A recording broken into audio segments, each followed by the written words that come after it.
Hi, everyone, and welcome to the Sam Dever Podcast, episode 25. In this episode, I speak with my great friend Hi, everyone, and welcome to the Sam Dever Podcast, episode 25. In this episode, I speak to my great friend and my first returning guest to the podcast, Ford Fanter.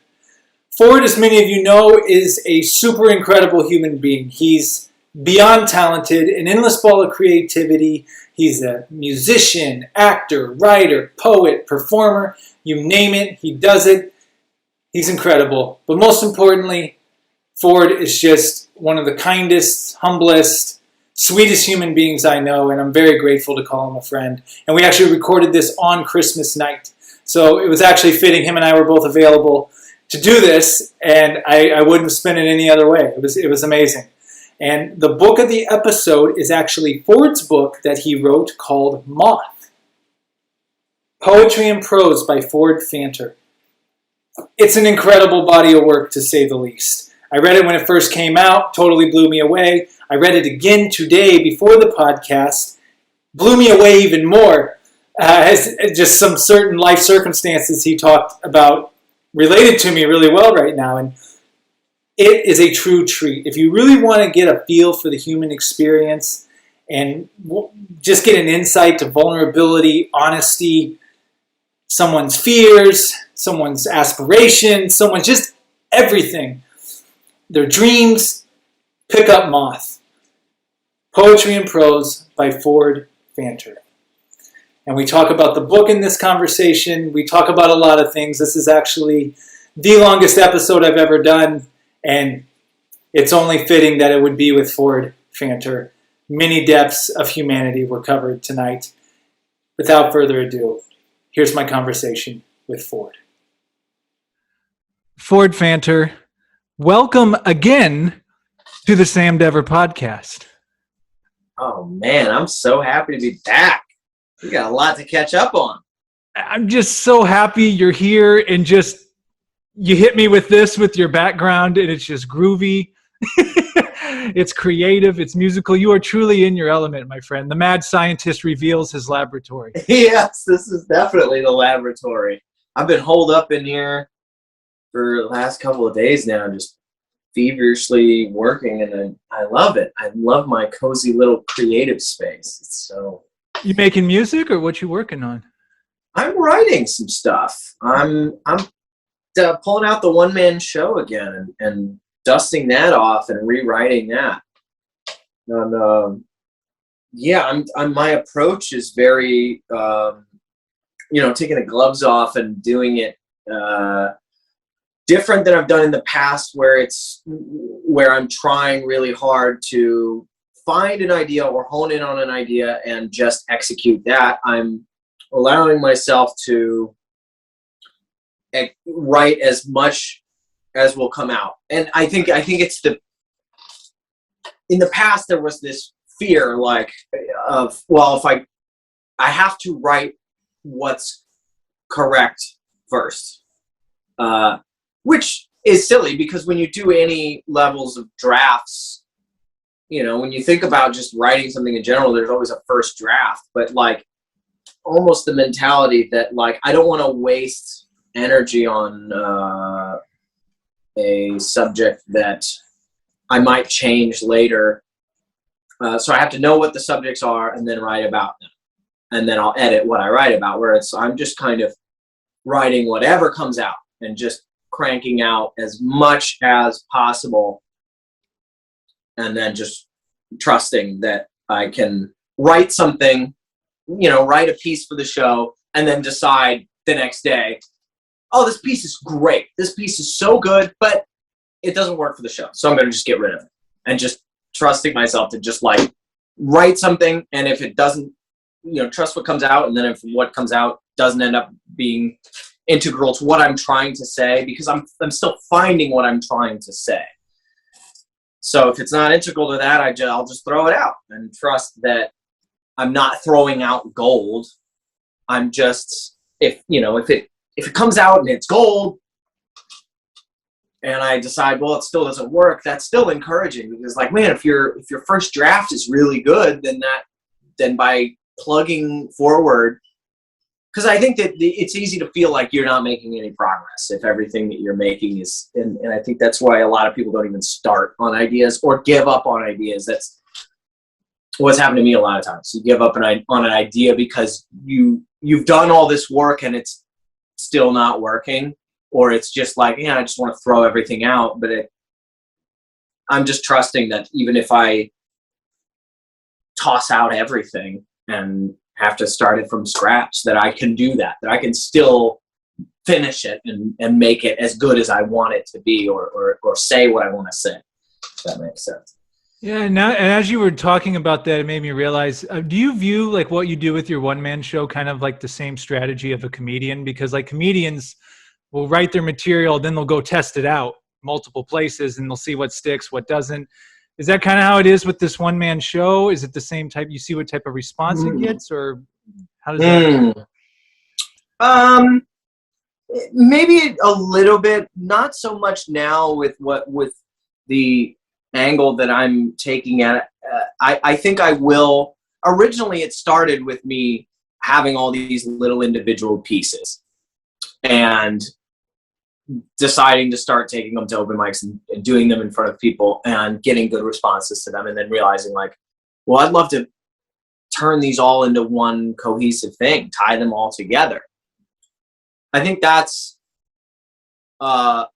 mostly where the fear comes from, or the writer's block anxiety comes from, is that sacredness of these pieces that I've taken them on stage and they've done really well. And I know them in and out by heart. And there's this fear that, well, if I chop them up now, like they're so good, they're so solidified, they're a staple of what I do. If I go in and try and put them in this show and they're not working, but they're such good pieces, I'll have to either destroy them by trying to make them fit into the show and chopping them up, or I'll have to not use them altogether, and that sucks. But I'm allowing for that to not happen this time, and trust, like, if I have to destroy everything I've ever made, take it all, to do surgery on everything that I think is good, then I'm willing to do that.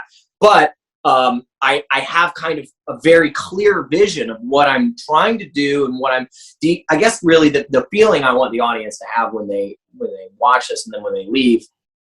I know what that is.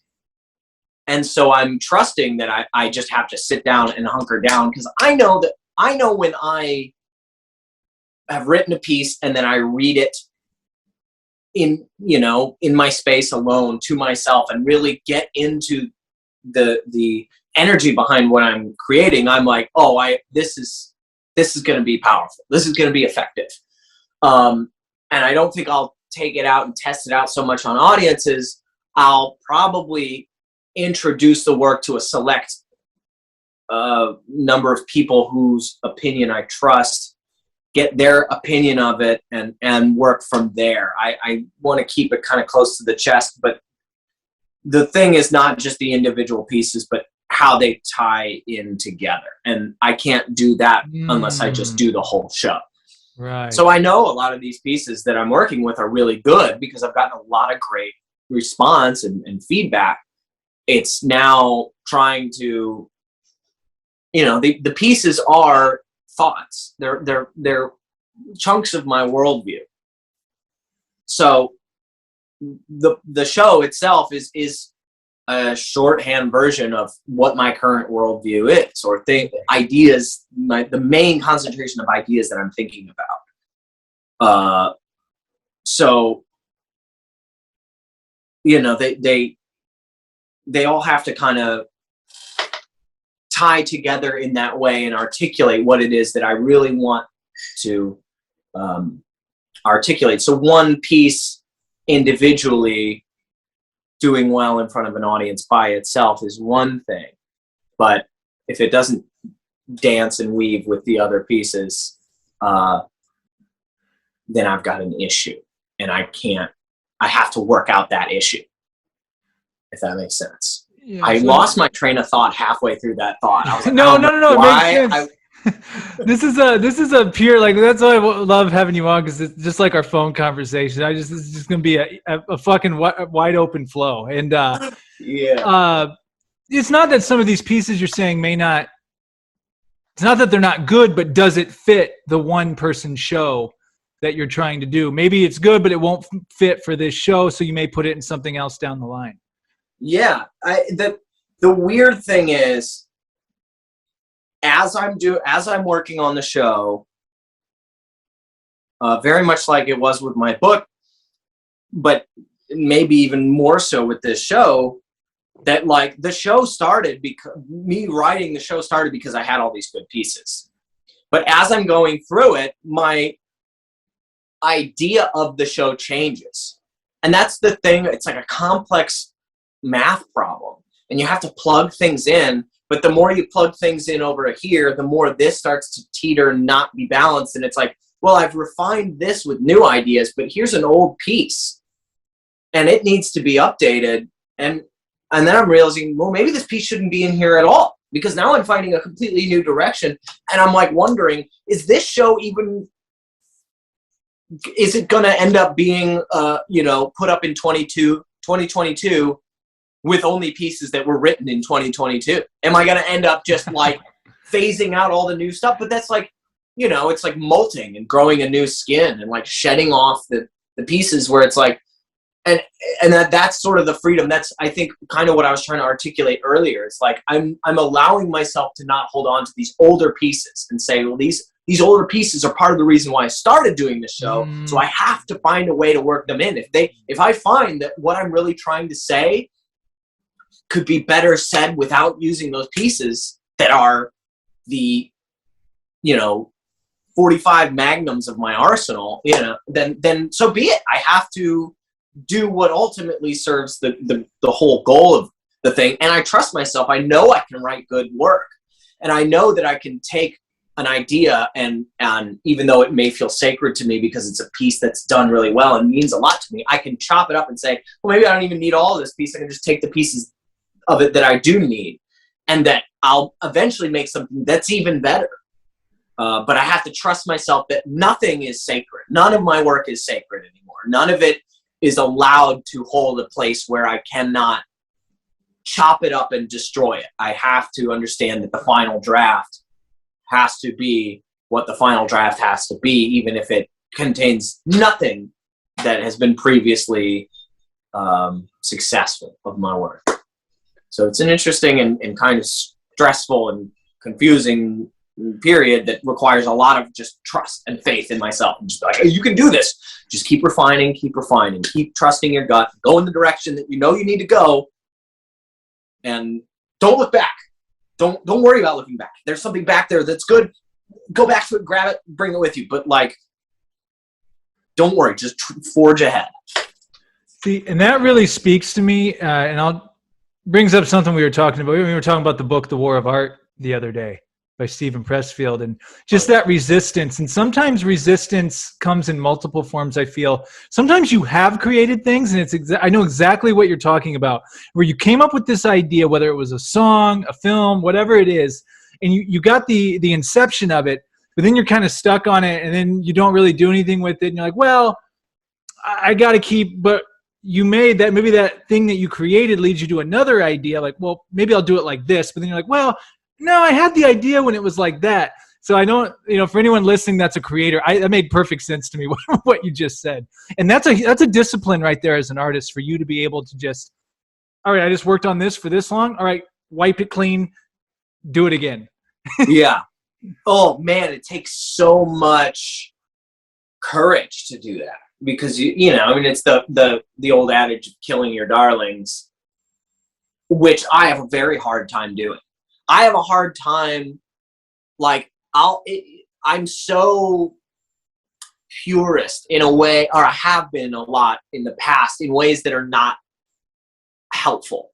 Nowadays, I used to record music just on my computer, and I never learned really like how to play. Like, I would never write full songs that I could play just on one instrument. It was all working within the digital audio workstation and building the song in the edit. Essentially, the production was the instrument, or the DAW was the instrument, and I would just use different instruments and play like something until it sounded good, and record it and finally get a good take of it recorded, then put it down and never play it again and forget how to play it. But, you know, it would be a great riff or a great chord progression that I would record in a song. And I recorded that song in like 2013.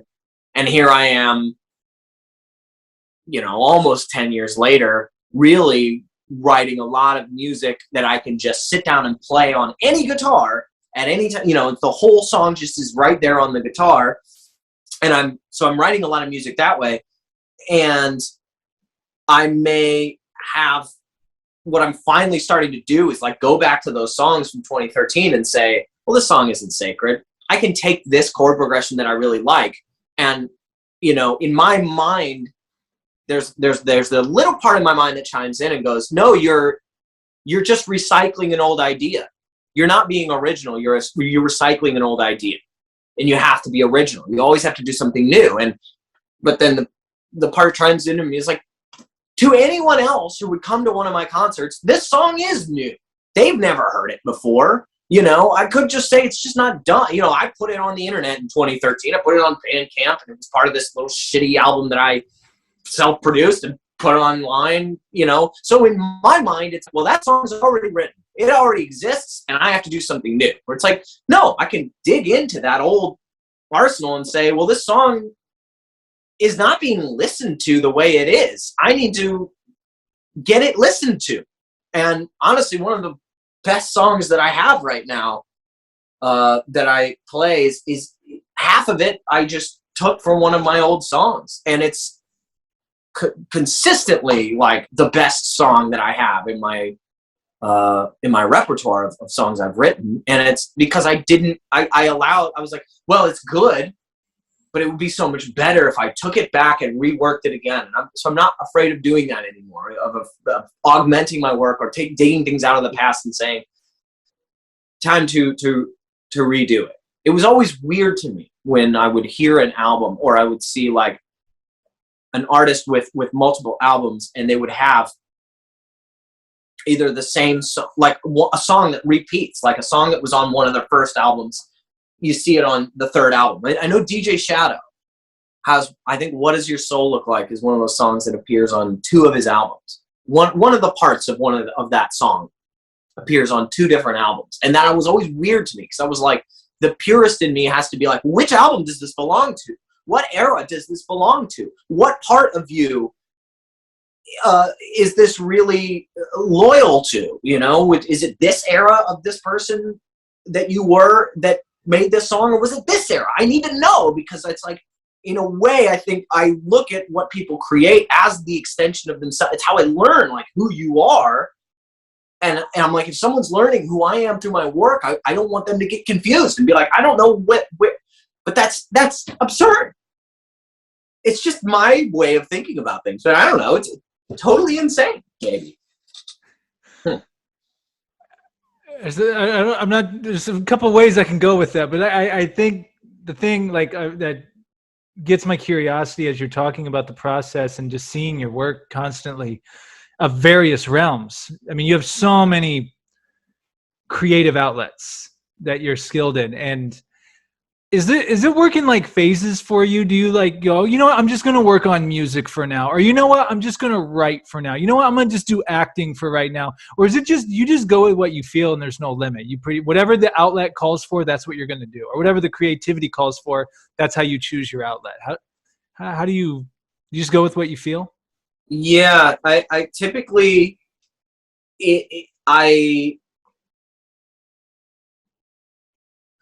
it's a lot of it is instinctual in terms of what's tugging at me. And for the past several months, you know, I this time last year I was cooped up in this laboratory writing the book, and that's pretty much all I was doing. I was writing a little bit of music here and there, yeah. I was writing a little bit of music here and there, you know, 1 or 2 songs every, I mean, there were maybe like 2 songs that I was really kind of like mainly sort of shaping and twerking around. But that was usually like to take a break. to take a break from the book, I would sit down and just play my guitar and be like, oh, this is kind of interesting. Once I finished the book, there was this sense of like, okay, I got that out of my system. The book's done. Okay, cool.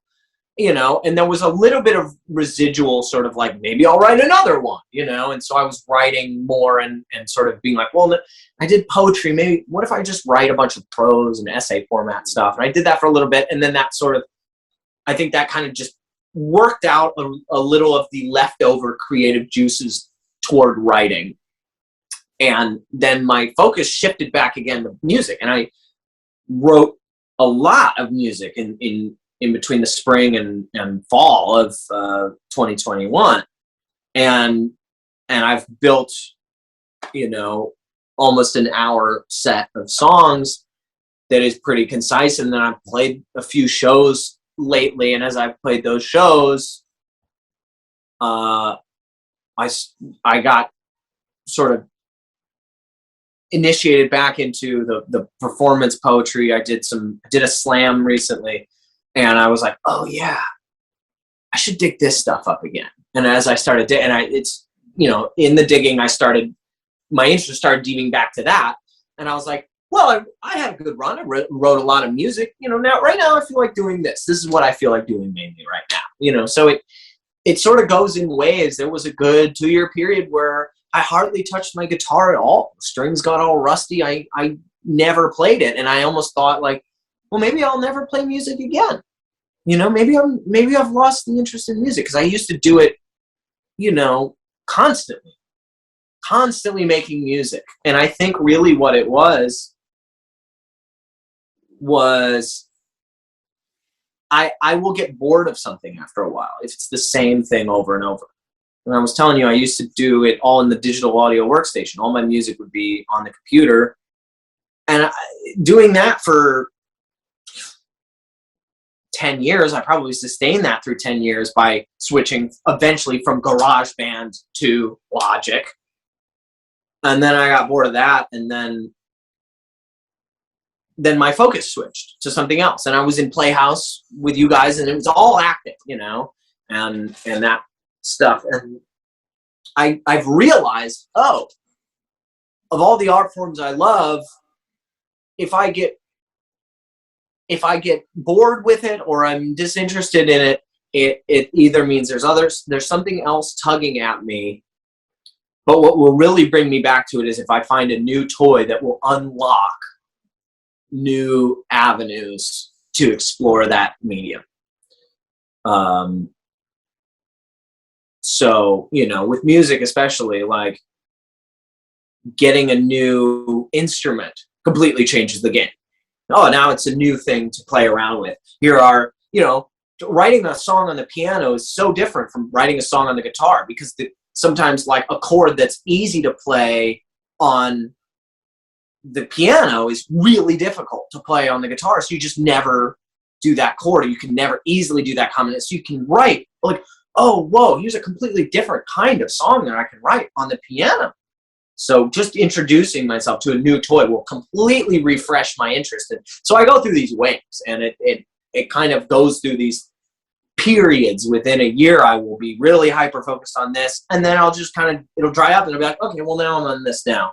And I'll do that for a while, and then once I kind of have sort of made the progress that I want to make there, I'm like, well, now this thing. So it's all over the place.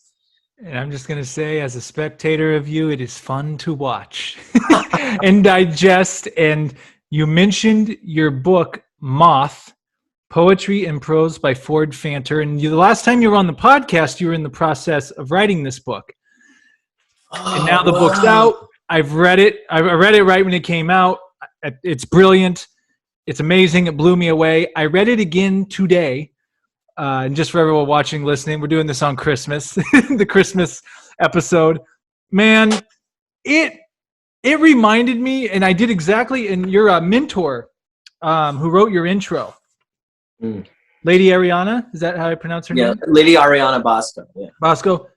Such a brilliant introduction. And she says, you need to read this like a novel. This isn't one of those you pick and choose. And I read it front to back straight.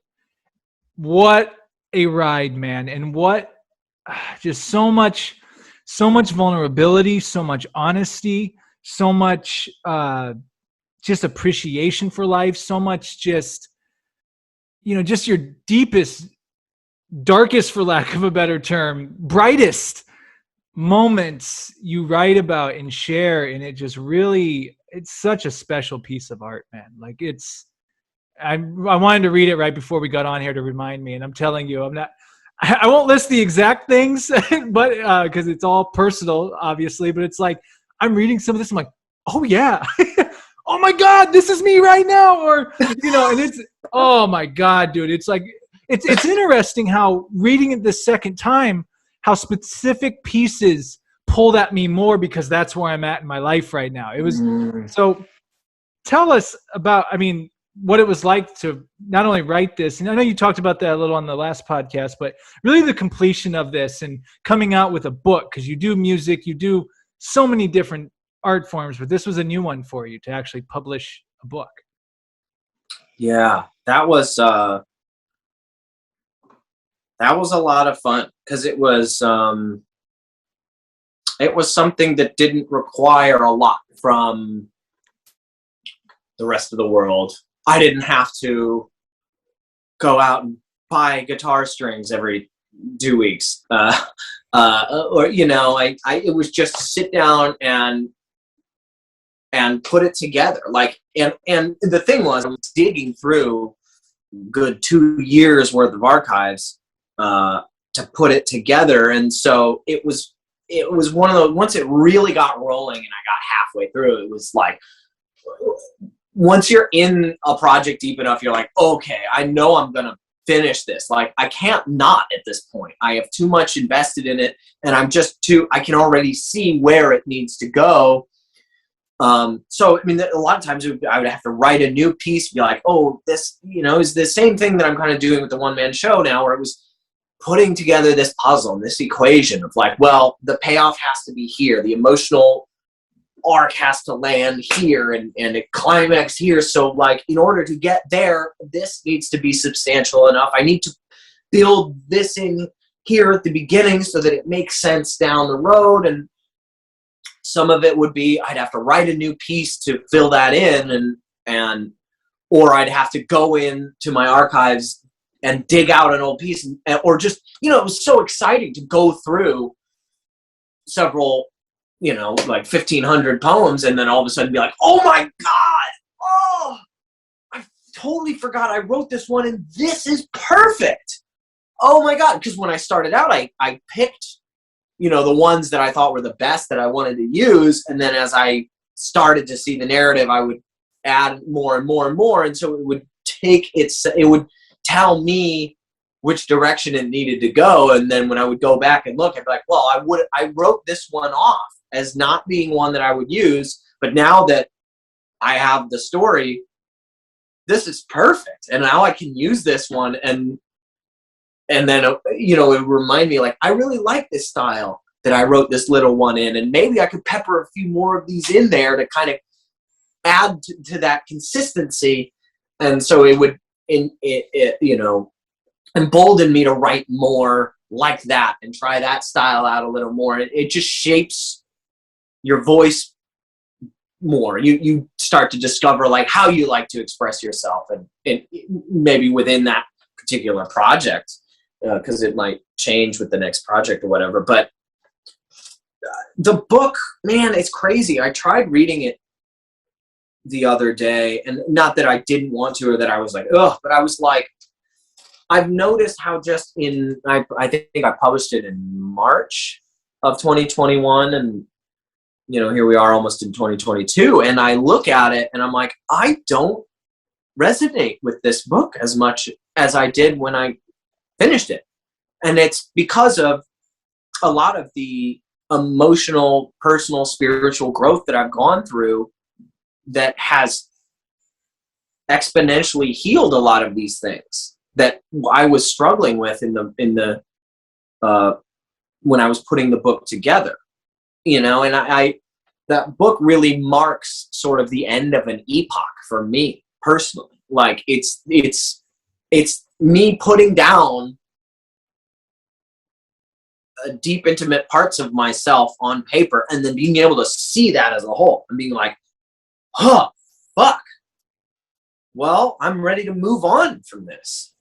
And I think that there's a healing element to diving into yourself, really looking at who you are. I mean, I think the best way to really do that is therapy, and really prioritizing being honest in therapy. But you can do it in your work. You can use your work as a way to do that as well. It shouldn't be the only way, I don't think, but it's a handy tool to reflect on who you are. And I realized that in doing that, in actually doing that, I feel in some way that it sort of finally said, it was me finally confronting these things that I struggle with, and writing myself a love letter to life to say, well, I'm ready to become a new person. So when I pick up the book and I look at it, I'm still happy that it exists. I would never undo it. I'm not displeased with the work, but I don't feel the need to read it because I'm like, I'm ready to move into the future. I like who I am now and the way I think now. And I think that it's an important book for people who have struggled with the same things that I have, or feel the same things that I do, to read that and be like, oh, I can see parts of myself here. For me personally, though, I don't need to revisit that book. I will. I'm sure I will, and it'll be a very beautiful experience to reread it. But I'm not ready to do that right now because I feel like I finally discovered the very first looks at the new world that I'm ready to move into. And the reason I'm ready to move into that is partially because I made that fucking book, which is crazy. Yeah, and you said something there that really... Oh, yeah. So when you were writing these in the moment. When you were writing a lot of these poems, you weren't writing them, I'm going to write these to put a book together one day. No, you were just writing out of the pure element of creativity with no attachment to it. Yeah. That's what I really enjoy about this, because it's like people, you're going to have to get the book and read it. I mean, it really is a great experience. And it's like when you're reading these, it's like, man, it's just like so authentic. To get to that authentic place, I think you have to be in that mode of like, oh, I'm going to make this book and I'm going to try to sell a bunch of copies. It's like, no, you just created. And then after you created, then you put together the book. I mean, correct me if I'm wrong. That's pretty much how it went, right? Yeah. I think a lot of times myself and others struggle with the idea of like having a spark of an idea that they could see as this full-fledged thing. And it's like, well, I'm going to write the book. And I think so. I don't know. Maybe some people can do this where they just sit down and start to finish. They take this little kernel of a thought and blast it out as one whole idea. But, I think just forcing yourself to create every day, just sitting down and saying, I'm going to make something every day, or I'm going to just do what's tugging at me now without the idea that it will be the thing. I think about like, there's a moment, I think in Wolf of Wall Street, where Matthew McConaughey is like doing his like little thing. Yeah. Mm-hmm. Well, like apparently he actually does that. Like that's from his own life. And like, he didn't start doing that because he didn't start doing that forever ago, because he was like, well, eventually someone's going to need to use this in a movie. Scorsese's going to love it. Right. Yeah. Eventually I'm going to be in this movie that they're going to use this. No, he just does that. But then eventually it dawned on him like, oh, wait, that fits here. And I think you can look at like the work you create as like, you can make fragments, not everything has to be the pursuit to get to the thing.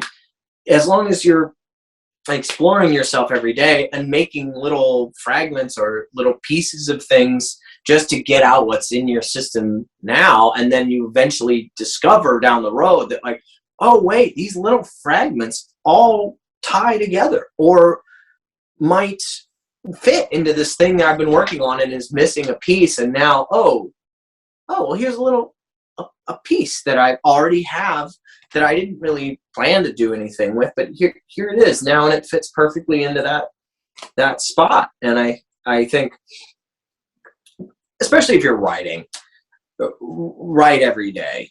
I'm trying to get back to it. I mean, I've definitely been doing it again lately. I did about 2 years where I was writing. I averaged about 2 a day.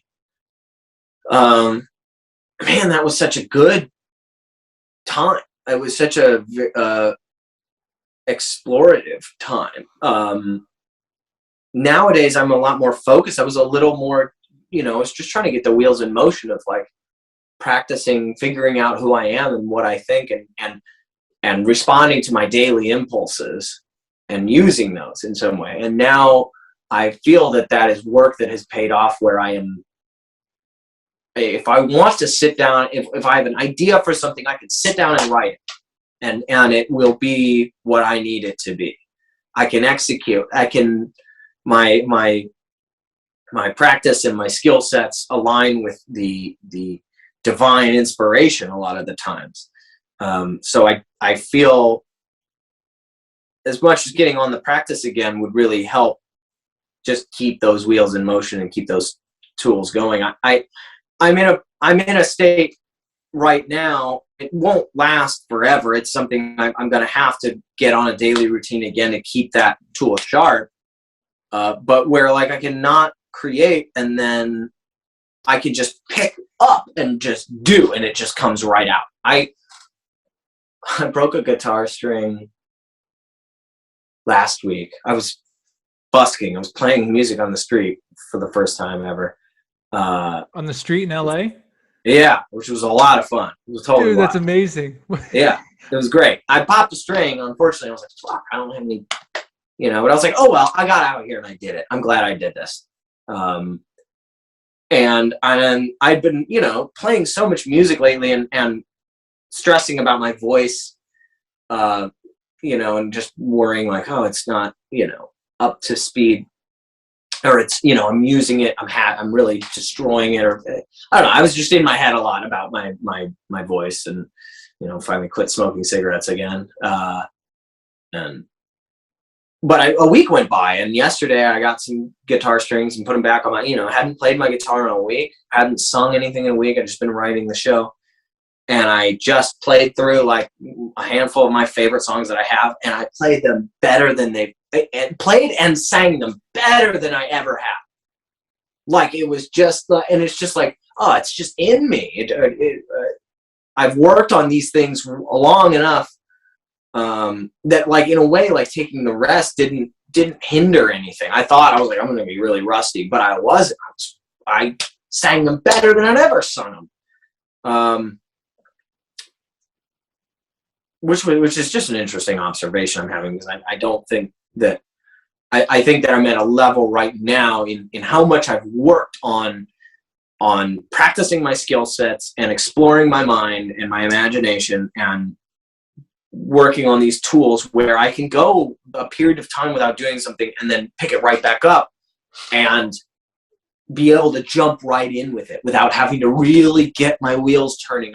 And I remember Chris Levy talking about these principles with your acting work, where like it's like eventually you won't need to do your emotional preparation for as long, and that's what I'm feeling. But definitely, I think he would also say if you go too long without practicing, I'm not doing the everyday writing practice, but when I do write, I'm very intentional that I am writing. I have something to say, and I'm not just being listless and sort of kind of doing it. Like I'm very disciplined about it and really jump into it hard. So I'm still getting the practice. I'm still doing the work, but just not so much in the gymnasium kind of training where I'm waking up every day and hitting the gym,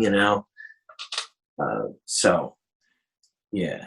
I think there's power from stepping away from something. And I think I said this, I might have said this in another podcast, but I had someone that was like a video editing mentor to me at one point, and they told me there's a lot of value if you've been, especially been working on something for a while, to just step away for at least a few hours, if not a couple days.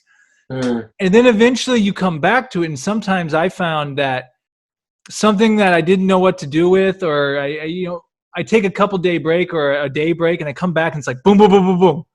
It's like, well, why didn't I think of that back then? So there is something to be said by doing like a reset. But like you said too, you don't want to go forever without doing something. I don't know if it correlates with you and the guitar, but I think it is good to, like, especially if you've just been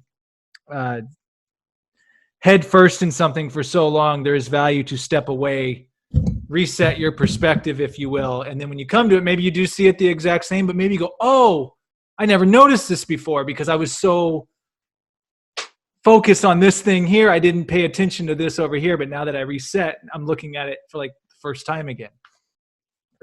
Yeah, I think that's exactly true, and is very much what happened with me and my guitar over the last week.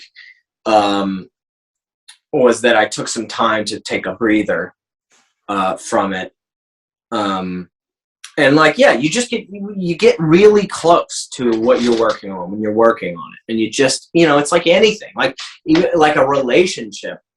If you're in a relationship with someone and you're having these difficulties, just emotionally distraught about the whole thing and stressed out, and it's just like, how am I ever going to be happy again? How am I ever going to feel good again? There's shit that's stressing me out. And it's like, sometimes it's just taking a space away from the person. Sometimes it's, end the relationship entirely. But at some point, just removing yourself from having that close view of it, and you come back to it, or you think about it again, you're like, oh, I just needed some time away from it to really kind of get the full scope of what I'm looking at, and see everything for what it is, and see everything that's outside of it, and realize that, like, I was fixating on certain details and not letting other things get into my window of vision or my periphery. And you get your blinders on and you can forget that there's things outside of it that can refresh your view of it, and you come back to it. It's, oh, right, it's not what I thought it was in that moment, that there's more to this whole scenario. I can't help but do another plug for Moth, available on Amazon by Ford Fanter. There's a poem in there regarding relationships, and I'll just end with the last line. It's something along the lines of, and here I go back into my next passionate disaster. And I'm like, oh my God, exactly what you're just saying, like how you can get blinded. You get blinded by certain things, whether it's in a relationship, romantic, business, friendship, whatever. Like, these certain feelings cloud our judgment sometimes. And the only way to really sit back and make good decisions is to take that space, like you just said. And like, really, for me, it's been meditation, journaling. It could be therapy, it could be art, it could be anything. But I think it's important for people to have those check-ins with themselves, especially with big decisions. Oh yeah, I think therapy is one of those things. Like right now, it's a non-negotiable for me.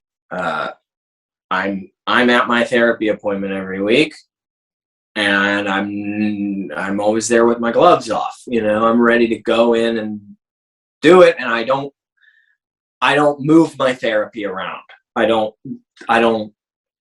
hear a plan where someone's like, oh, this is happening on, Monday at 4. No, I have therapy and I'm doing that. That's like a non-negotiable.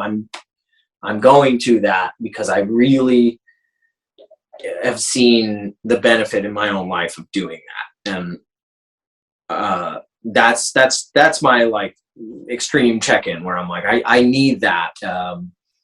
I found that I don't need it. My therapist is out of town right now, and or on vacation, and so we haven't met for a couple of weeks. But it's like, I know if I have to take space from that, or that I can't get into that every week, that I do know that I've done enough work. I've got my head on my shoulders. I can last without it. But given the option to do it, I'm gonna do it. And I'm committed to showing up for that. I think everybody should should consider doing therapy if they haven't.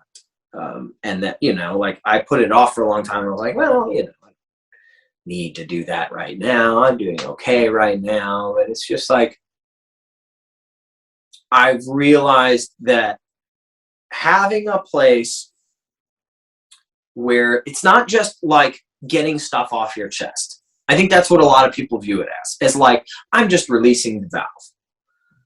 Maybe that is what it is for some people. But for me, what it is I'm hearing myself talk out loud, unfiltered about myself to another person, without the fear that it's going to affect a relationship, without the fear that it's going to, alienate me or cause some kind of issue in my life.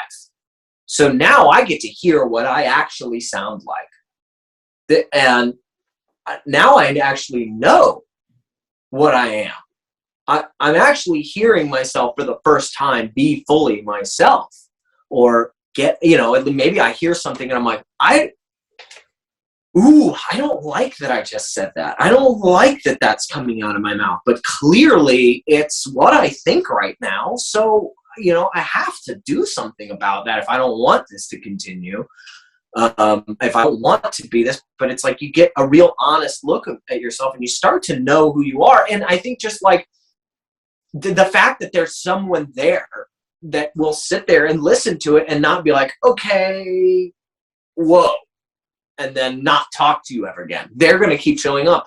I think instills the courage about yourself, makes you realize, even if it's you're paying this person to be there, but there's a real psychological experience that happens when you can talk completely unfiltered about what you think about things and how you feel about things, and it's not going to push someone away. It gives you that courage that, like, I can be honest. I can be a lot more honest about who I am, and it's not going to scare people away because I'm in this situation where I'm doing that right now. I mean, maybe it would scare them away, but it still gives you the courage.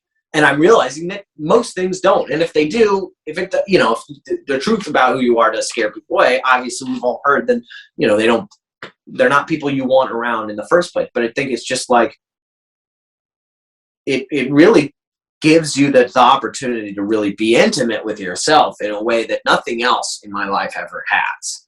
And that's really big for me. That makes me realize already how many fears are overcomable and things are changeable. So I would recommend it to fucking anybody. Therapy's awesome. Yeah, hearing you talk about it and some others, I mean, yeah, it's definitely something I need to get into as well, because I've realized with myself, anytime with it doesn't even mean like even if you're not having quote unquote like huge anxiety problems about stuff, even stuff like I always think in my head and think is the way of the world. But then there's been times like, and I've thought this for a long time, like, oh yeah, but I've never talked to you out loud about. But the second I actually articulate it and talk it out loud to another human being, I can't tell you how many times where I'm like, oh, that's not what I thought it would be. Or that's actually, no, I don't think that. Oh my God, that's what I was thinking. Like, so I can see the value of just, even if you're not coming to them with any real, like, it just start talking about just certain thoughts. Like, I can see a huge benefit in that. Because our minds the mind is so crazy. It's so crazy how it can mess with you and manipulate the world to you.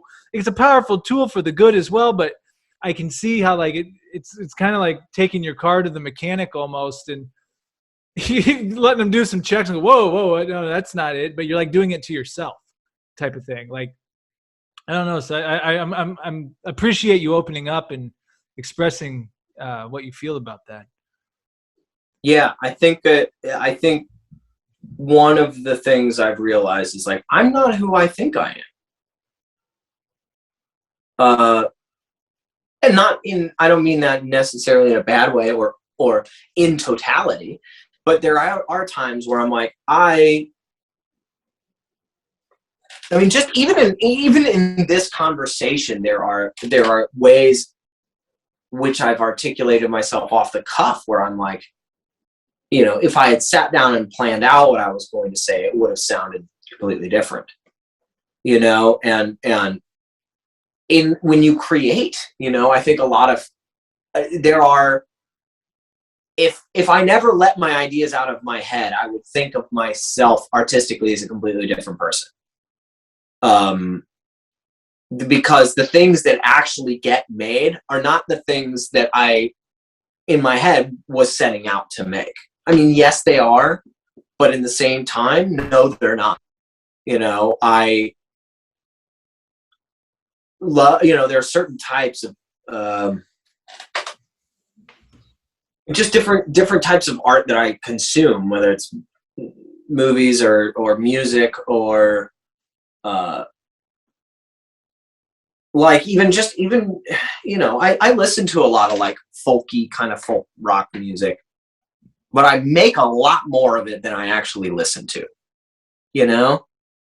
and I am, I'm an actor. My main thing is that, I don't really watch a whole lot of movies, the things that I consume aren't always what's coming out of me or vice versa. I think it was just highlighted to me when I was having a conversation and I was like talking to a guy that I had just met, and we were both talking about how we both do music, and he was asking me like what my style was, and I was trying to explain it to him, and I was using these different artists to sort of be like, it's kind of like this mixed with this mixed with this, and he was like, oh, do you listen to a lot of that stuff? And I was like, I don't know, do I? I don't think I do. I'm probably going home and listening to like ambient music and orchestral music or like really electronic, it's like sometimes it is. Sometimes what's coming out of me is exactly a replication of what I'm making, but sometimes what's coming out of me is just what has to come out of me. And I think a lot of us, especially people going into, with aspirations to do something creative, what is a hindrance is conflating what you like and what you're inspired by as being what you have to create, or the thing that you really want to create, or the type of artist you want to become. Like, because you might have something in you that's not been done yet, and it's personal to you, and it's going to come out the way it's going to come out, that is unique to you. And if you think of yourself, well, like, oh, I'm really into punk rock, to use a random example, like I want to make punk rock music, but what if you write really great kid songs, like goofy kid, you just happen to be really good at that, and for some reason you, aside from the person that likes punk rock a lot and wants to be the punk rocker, you just happen to just naturally get sucked into doing these really great kid songs that like kids love, and parents are like, oh, I'm so glad I found these songs that my kids can get down with. And you never would have thought like, I'm going to be an artist that makes kids music. Like, no, I'm into punk rock. That's my thing. It's fucking Adam Sandler in Happy Gilmore. Like that's the experience where he's like, no, I'm a hockey player. It's like, no, when you actually, allow yourself to out of that thing that you really like, you find that actually you're a golfer. You're an incredible golfer. You might be one of the best golfers around. Yeah, it would have been nice if you could have exacted on that dream as being the hockey player that you wanted to be. But like, this is really more who you are than that is. But that plays into who you are. It's what you like. It's what you enjoy. And you don't have to throw that out or get rid of that. But allow yourself to go in the direction that you don't really understand. I think that's a lot of it. I mean, it speaks to the divine that Pressfield talks about, and the muse, and these things that sort of pull you in a direction. And say, you know, I was like, well, I really wanted to be a punk rocker. That's really what I wanted to do. It's like, but that's been done by the punk rockers did that. And, you know, I'm not saying that you always have to do something new. You can't do that. But like, stop trying to create what you think you're supposed to be and find out what you actually are. And, you know, therapy has helped do that. And that's partially what therapy also does, is that, you know, I don't know if those thoughts were linked, but they're linked now. That's, dude, you got me thinking. That's all I got to say. That's some real talk right there. And I can't remember, again, this is paraphrasing. It was some entrepreneurship video, but this guy basically broke down it kind of that same philosophy. You can't be everything to everybody. You can't do it all type of thing. Mm-hmm. But he's like, you will become the most successful when you pick that one thing that you're really good at. And like you just said, sometimes that thing you're really good at isn't what your true passion is. And it's not that you have to say, well, I got to do or I have to throw out all the passions. It's like, you can still do those things, but yeah, I agree 100%. But don't ignore something that you're really, really good at that could open doors to those passions somehow. Yeah. So I think that's a really brilliant insight that you brought up there, especially for artists. Yeah, it's like, I know that for me as an actor, there are a lot of actors that I look up to that I would like to be like, you know, and whose work where I'm like, oh, that's the kind of career I want to have. Those are the kind of characters I want to play. And in some instances, I've gotten to kind of do that. But I look back on those instances and I realize, but those were not me at my most complete and my fullest as an actor. And I'm realizing how some of those things were fun to do, but what really is enjoyable is exploring this version of myself that is completely unique to me. And it's not what I expected. It's not who I expected to be as an actor. And I could have probably pulled off, to a certain degree, some of the stuff that I wanted to pull off, but it would not have been as authentic, and it would not really have been as good. Maybe it would have fooled some people, and it would have fooled me if I believed it for a while, and it would have passed as being, you know, good work, but really doing the really good work that is in store for me, if I, you know, as I continue to pursue it, will be the stuff that's so uniquely me that isn't recognizable to all those other things that I've done that I wanted to work or pan out, you know, and realizing, like, I thought of myself as this type of actor, you know, comparing myself to these types of people. I'm like, I'm actually like a hybrid of these two. And I never really would have thought it would have been those two. But now that I've gotten to know what my instrument is a little more, I'm like, oh, whoa, I actually kind of like this version. This is way cooler. This is way more interesting. There's way more to go in this direction for me personally. Well, it's like what they taught us at Playhouse too, is there's only one you. That's what really opened my eyes, like, about acting and stuff, is when they're like, because I'd always get confused. What do you mean do the scene as me? What do you mean read it as Sam? I read it as, they're like, no, you're interpreting it, but you're living this out as you. You're not trying to be anyone else but you. And I'm tying this into, as we get a little bit deeper into ego. Yeah. Here we go. Start the lawnmower, but it's yeah. I got it behind me. Ram Dass's, which I know you're familiar with. Not Be Here Now, but he wrote this other one,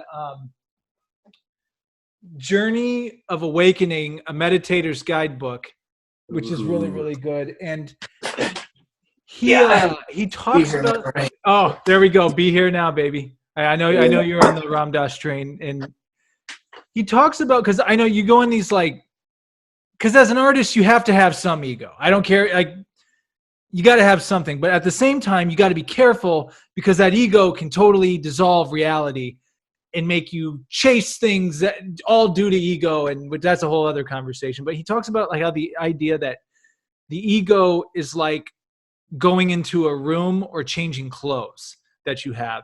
They're not you. It's not you. But in society, in this dimension, you need it to operate. You need it to make a living. You need it to whatever you're good at to do. So you said when you can separate and go, all right, I'm going to go into this room right now, which is my ego, or I'm going to put on my clothes right now, which is my ego, but it's not me. And I say all that to say, when you're talking about just the beauty of discovering yourself, and I know you and I talk about this all the time, breaking yourself completely down to nothing. But then you don't stay at the nothing. Now we're going to put it back together. And maybe some parts you put together the exact same, but you're like, as you're putting it together, like, no, we're not putting that together this way. So I say all that to just get on that topic. That's what you reminded me of, like just knowing yourself and having that. There is such freeing. It's so freeing to finally just accept yourself. Mm-hmm. To just accept yourself and be like, man, I'm me. And there's no one else like me. And I want to just discover as much about me as possible.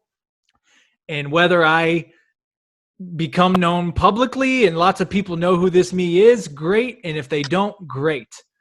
But I think that's one of the greatest gifts not only people can give to themselves, but can give to the world, is to really discover who you are and be happy with that. Yeah. That took me my whole life up until now, and I'm still, obviously it's going to take the rest of my life too. And I think that just goes for everybody, but I, even in 2021, was really grappling with how much stake I had put in the opinions of other people, and how much I had allowed for myself to dim parts of myself and present different versions of myself for someone else's approval. And I'm starting to really settle into a discipline of trying to, like, what do I look like when I don't change anything, when I don't augment myself for the purposes of protecting myself against rejection. And I'm slowly getting better at it. I'm still not always telling the truth in certain circumstances, or not bearing it all in every situation. But I'm aware of those moments. At least I'm more aware of when I'm like, man, you know what? Next time, I don't want to kind of give a half-hearted, kind of white lie response to this, just because it's, maybe next time I do want to say exactly what I'm thinking in that moment and see what that's like. But I mean, part of it is, getting that practice in therapy and confronting, what do I actually think? What do I actually feel? And I think, like, there's a period of time which is very uncomfortable in that experience, where you're caught with you're still, stuck with a lot of your old thoughts and ideas of what a person is supposed to be like, which are not accurate a lot of the times.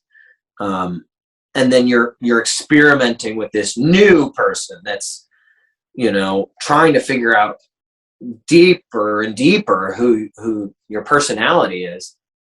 And those things that's very uncomfortable, because, and I think a lot of people have been going through that. I think the COVID experience, coupled with a lot of the other distressing things about our society and our culture right now, social media being one of them, and the climate, and just all these things coalescing into this perfect storm, where people are like, wait a sec, like, do I really know what the fuck is going on right now? And then when you do an audit of that, you realize, like, oh shit, I don't know what's going on with myself, let alone everything out there. So, oh shit, I guess I got to get to the bottom of who I am. And in doing that, you start to realize, like, oh shit, I'm alienating a lot of people, which just sucks at first, because you're like, fuck, I don't have any friends, like, all the people that I have put my stake in, like, these relationships are fizzling and crumbling. Am I a piece of shit, really?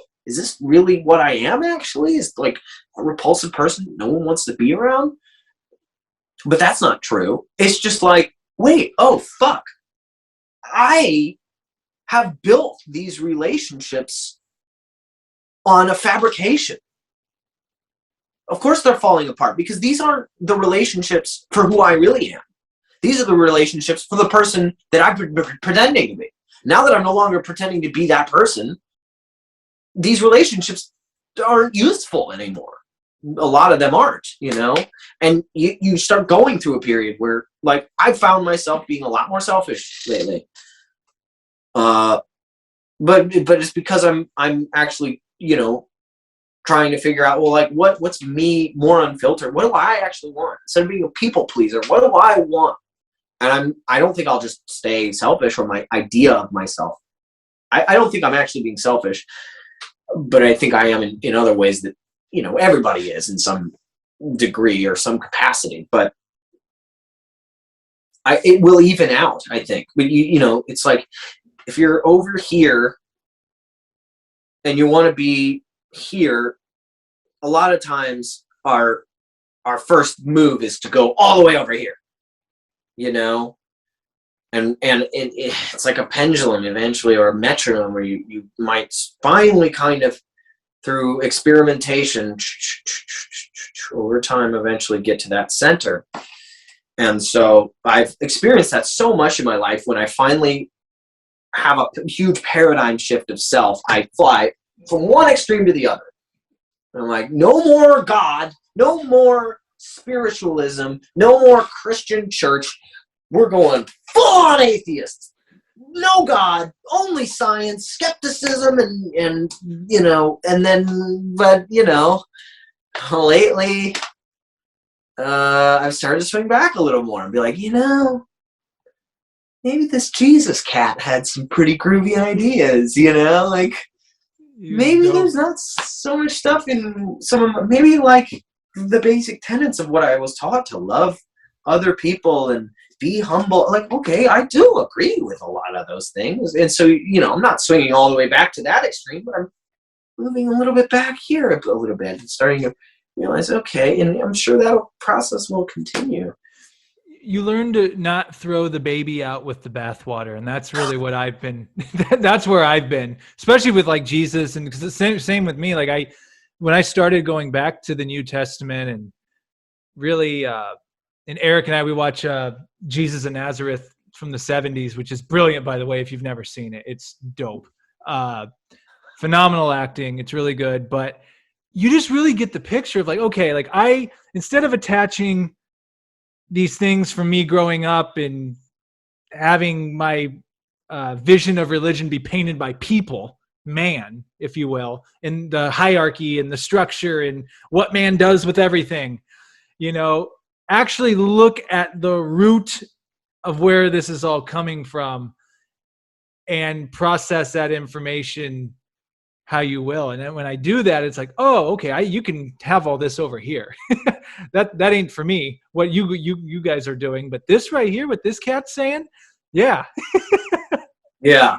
I dig it, man. Like, he was groovy.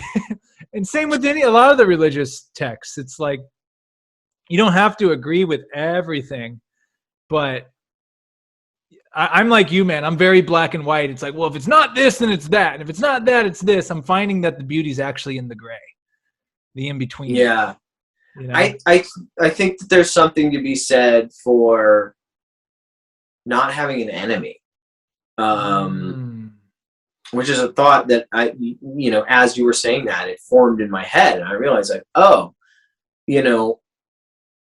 and I think it goes into what we've, read in a lot of things, awareness being one of them, where it's, when you renounce something, you're tied to it forever.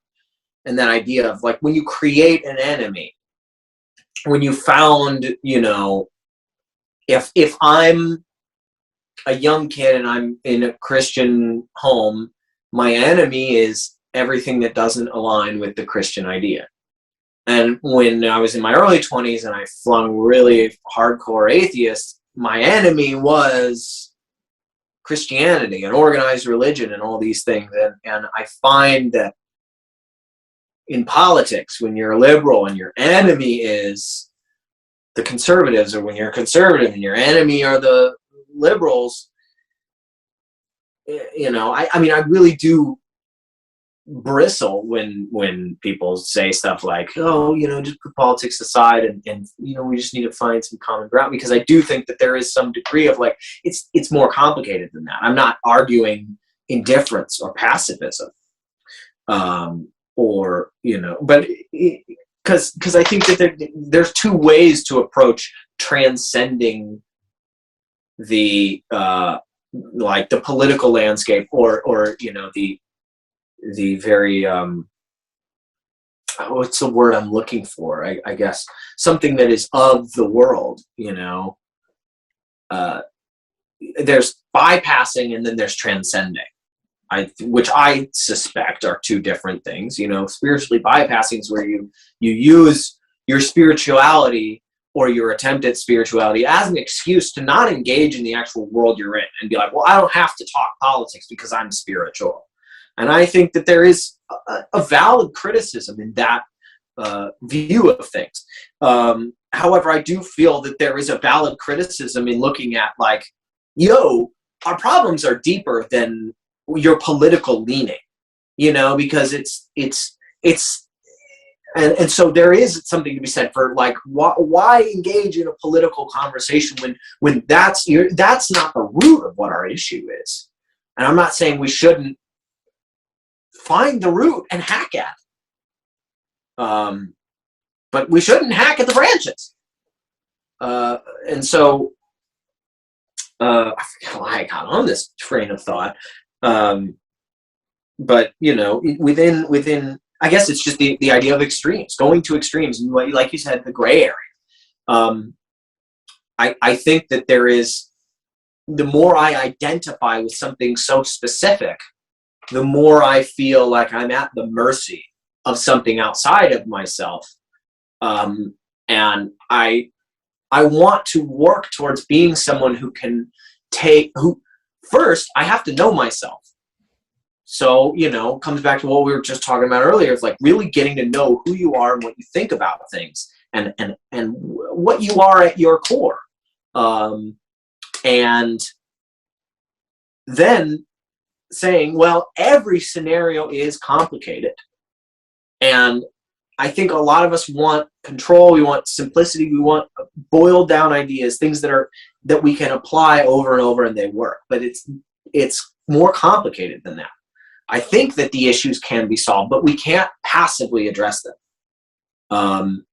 And I think sometimes we're caught between the choice of having to labor over every specific scenario, which is exhausting and taxing, and which makes us feel like, I want to check out entirely.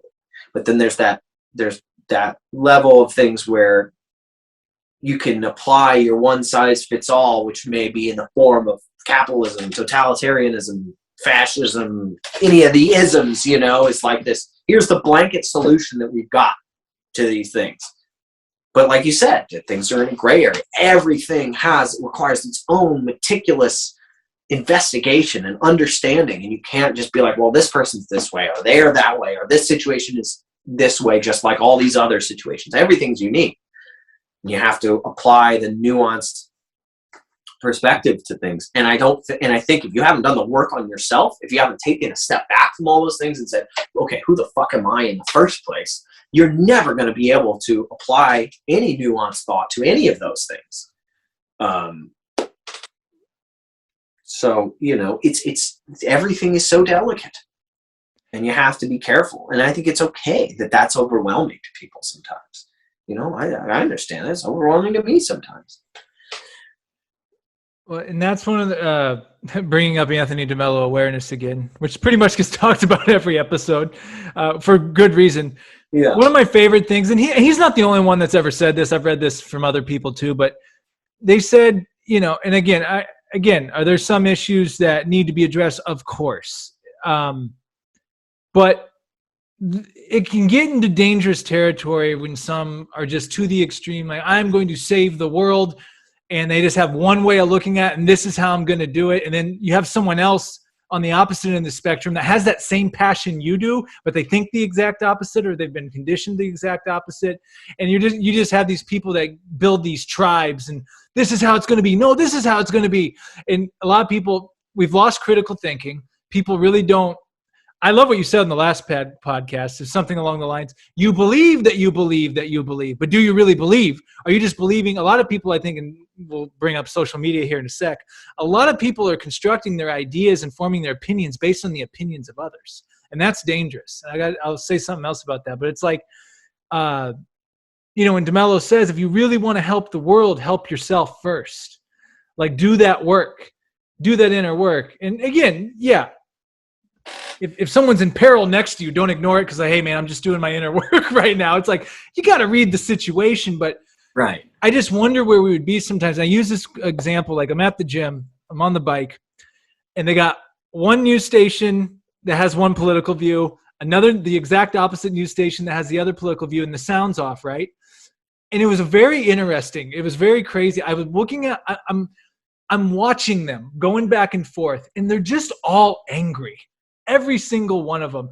And they bring on a guest that is going to be for whatever they're trying to promote. And you have that fueling. And it reminds me of a book I read, Top 10 Reasons to Delete Your Social Media Account by Jared Lanier. You're just creating content for a base you already know that exists, and you're fueling that fire. You're making advertisement off it. Now look, and I'm watching both of them. I'm just going back and forth. There's like an interesting experiment. And, you're like, you know what? I think over here, if you uncover all the crap and the hype, there are probably a couple points in there. Over here, when you get rid of all this, they're probably making a couple points in here. But the thing is, we lose those good, solid points on both sides with tribalism and this, if you're not on this team, you're against us type of mentality. I feel it's very dangerous. It's dividing, and really a product of a lot of what we're seeing right now. And social media has and that's really, I know we've had this talk, like I'm really being cautious now of what I'm consuming in my mind, because, you think you know what reality is, but maybe your reality is based upon you looking at your phone all day and you only seeing a certain side of something. And that's all you consume all day long. And then when you do confront someone that has a different, oh, you're the enemy, it's you. But they have the exact opposite information coming to them. And now you're the enemy. And I don't know, that's just kind of a short rant I have on all that. But that's what it reminded me of when you started talking about all that. Yeah, I think the trick that I found that helps me feel a little more in control. Now, I don't know if that's necessarily the word to use, but let's see. How am I going to articulate this? It's specific in my head. I don't know if I have the words. It's so, I'm the kind of person, and I've come to realize this more and more.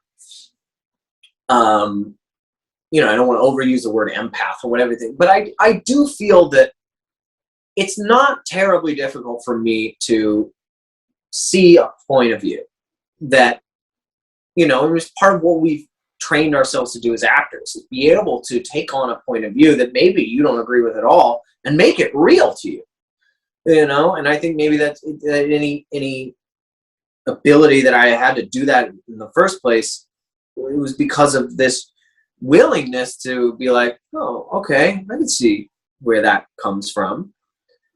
And so like it can get very, very turbulent when it's like, when there is a lot of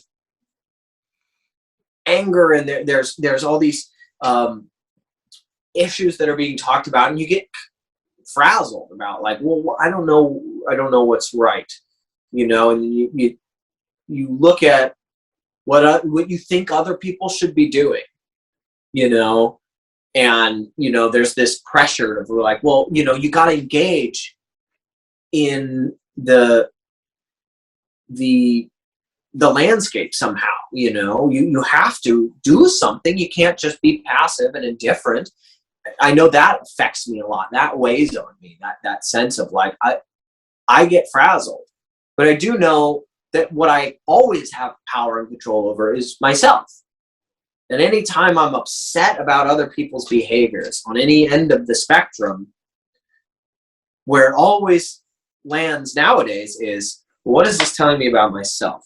Do I do this? Am I witnessing behavior that I think should change in other people? But I don't know how to get that across to them, or I don't know if it's even necessarily, I might be wrong, and I don't know, and I'm confused. Well, it's like, change yourself. Give yourself, you are the first place to start in that. So how can I adjust myself? How can I, there was an example that I was going to use that I don't remember anymore, and it would have really been more articulate on this thought. But I think the idea is that, like, I don't feel as stressed out about, what am I supposed to do about this world? What contribution am I supposed to make? It's like, well, the first contribution I have to make is by making sure that I know what things I need to fix in my own self, and working dutifully to fix those things. And that will serve as an example. Instead of barking down someone's neck, I don't want people to be silent about injustices or disparities. And again, I don't want myself or anyone else to bypass these things. But it can be so hard to know where to start and know what's best to do and what efforts are useful and where not to spread yourself thin. And I think one of the best places to start is at least, doing that internal audit and being like, where am I lacking? Where am I failing continuously to rise to the challenges that, I'm seeing all these things that need to be fixed, and it's easy to see it all as external, but it's, a lot of it's in you, and committing to addressing those things in yourself and knowing that eventually that will radiate outward.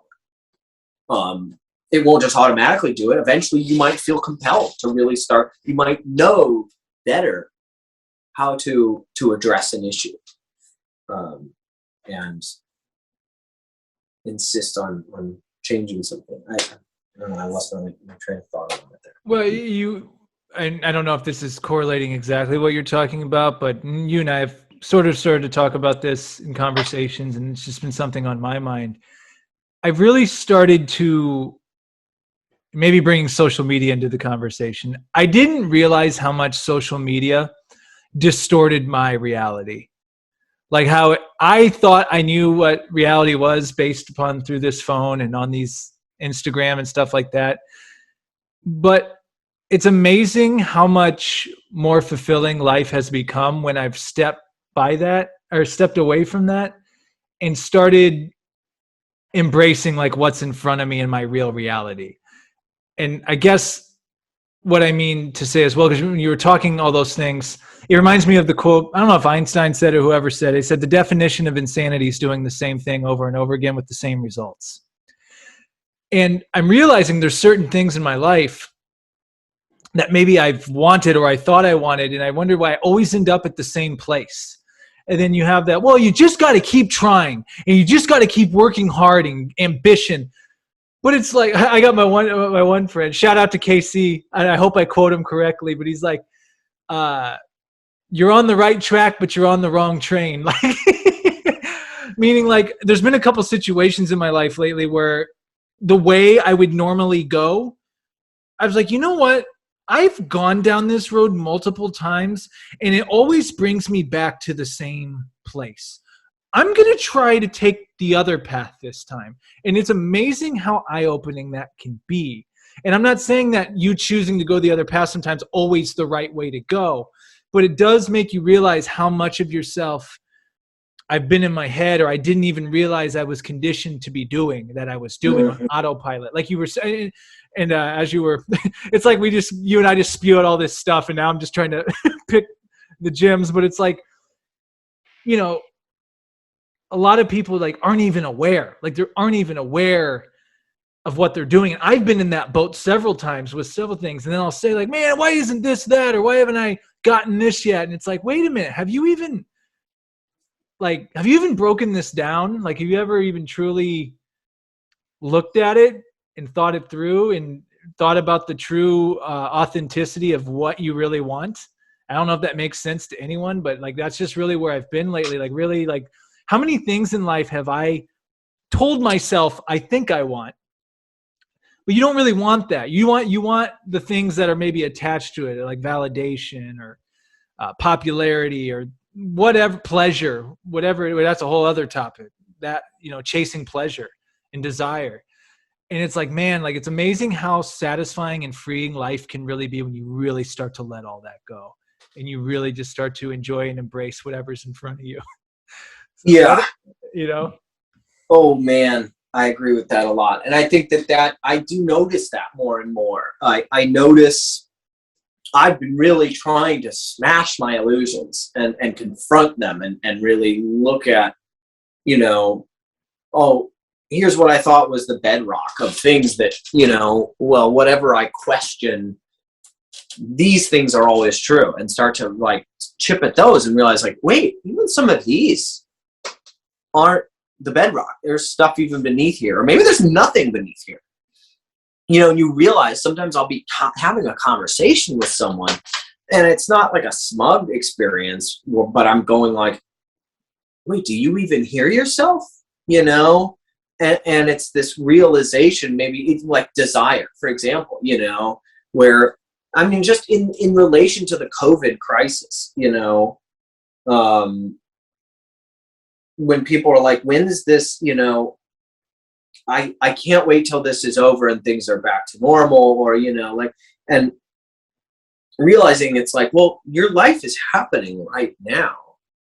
And you think that this thing external from you, this experience, your expectations of what life is supposed to be, your desire about where it was supposed to go, is the thing that's gonna give you your satisfaction in your life. And it's not, like you gotta maybe learn how to enjoy life in whatever situation it comes.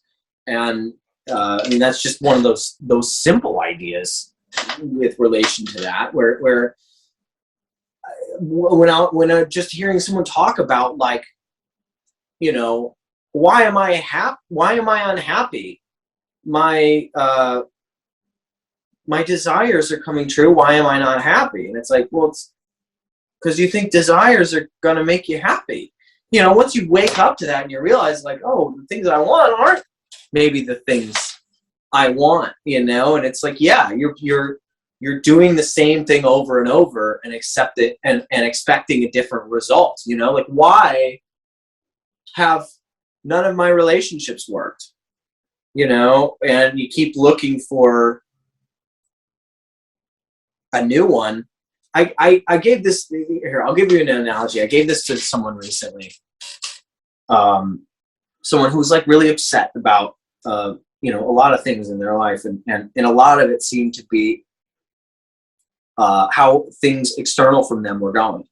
And it was a lot of issues with the relationships. Their distress over why their relationships weren't going well. And I could see, I was like, well, you've got, if you are yourself and you think of yourself and your contentment, as an apartment. You live in an apartment and you've got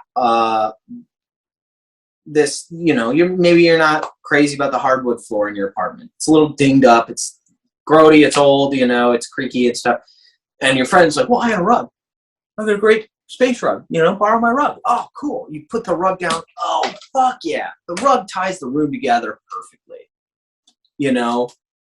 and the you're so cozy in that main room, with the rug in it and everything's cozy the way you like it. You want to hang out in there all the time. It's so great. Eventually the friend comes back and they're like, hey, I'm moving. I just kind of want that rug back, you know? And then they literally pull the rug out from under you. And then it's like, oh, fuck, you know? Like, now this room is not comfortable for me. A lot of people, when that happens, seem to go, well, who's a friend now that I can borrow a rug from? Who can I borrow a rug from? You know, and then they go and they find their friend, you know, their friend has another rug. They borrow that rug and they, oh, fine, cozy again. You know, I got my rug, you know, my space is cozy again. I can have here. Eventually that friend's like, oh, hey, I need that rug back. Why does this keep happening to me? Why? Why can't I just enjoy my space? It's like, because you're not appreciating the hardwood floor, for one. Figure out a way to enjoy the hardwood floor, maybe. You know, you're going about this the wrong way, you know, and it's like, of course you're not getting what you want because you're building it around the scenario that doesn't make any sense. It's illogical, you know. Okay, so eventually you used to decide, fuck it.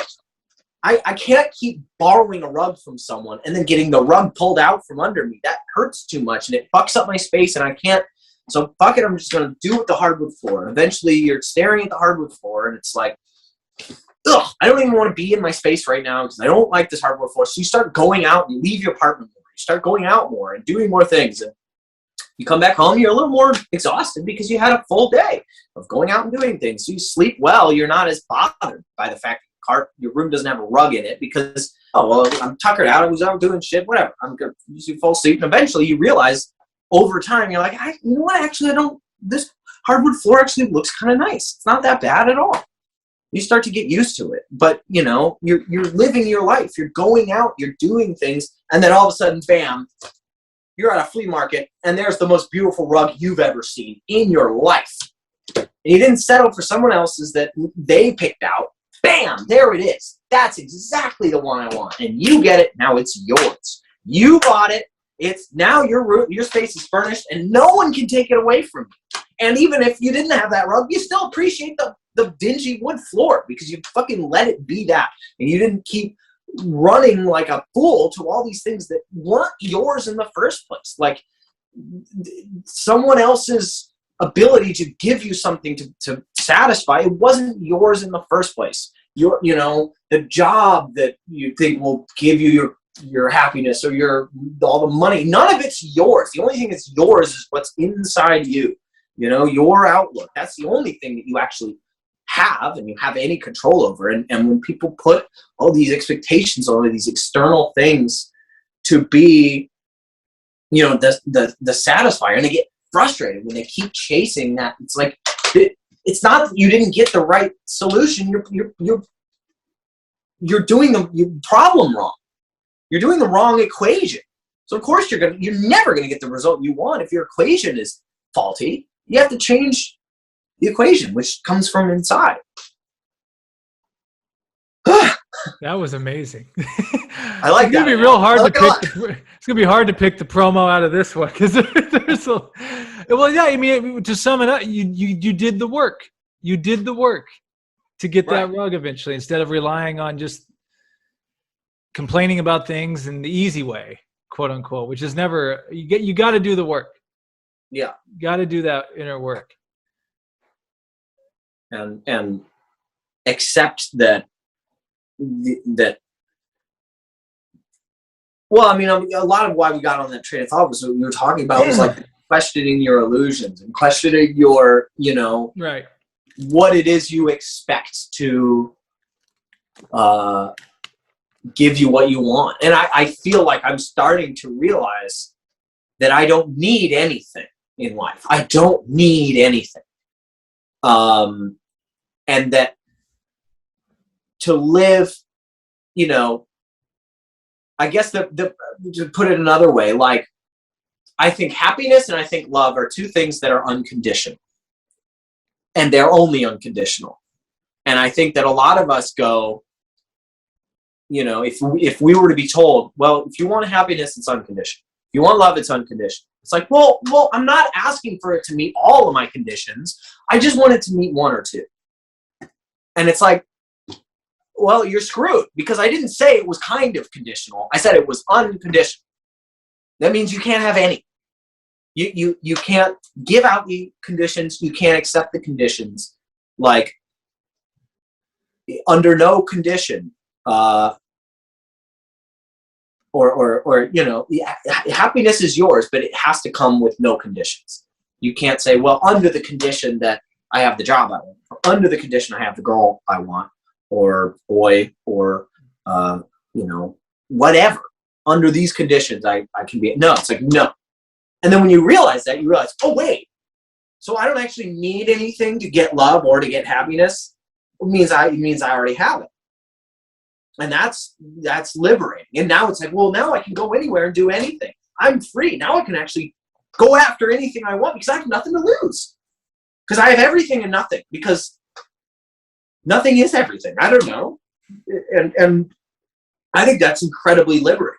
And I think that's what I was kind of talking about earlier. It's like, well, I hear a lot of people saying, why aren't the conditions I've set forward bringing me this thing that's unconditional? It's like, do you not hear the logic? But a lot of people don't realize that. A lot of people don't realize that those things are unconditional. But it's amazing how many people will use the term unconditional love, but couple it in the same sentence with all these conditions. It's crazy.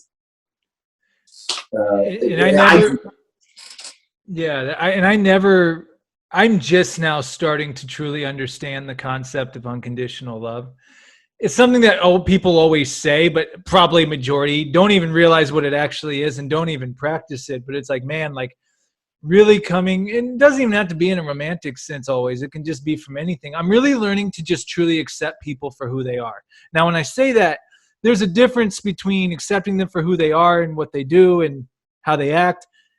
Obviously, if there's something they're doing that's detrimental to themselves or others, it's not inappropriate sometimes to, hey, you may want to consider XYZ. But in the long run, it's like, you're exactly right. Like, oh, I love you. It's like, no, you love them only if XYZ happens. Like, and that's what's really, I think it was Power Now. Eckhart Tolle talked about that. Just like this, just true acceptance of people, just true acceptance of how they are and embracing people's differences.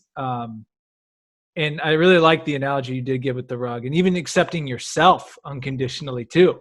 I've never really thought of that till right now, like giving yourself unconditional love and like, look, I'm gonna fuck up. There's gonna be times where like, gosh, I shouldn't have said that, or why do I keep doing this? It's all right.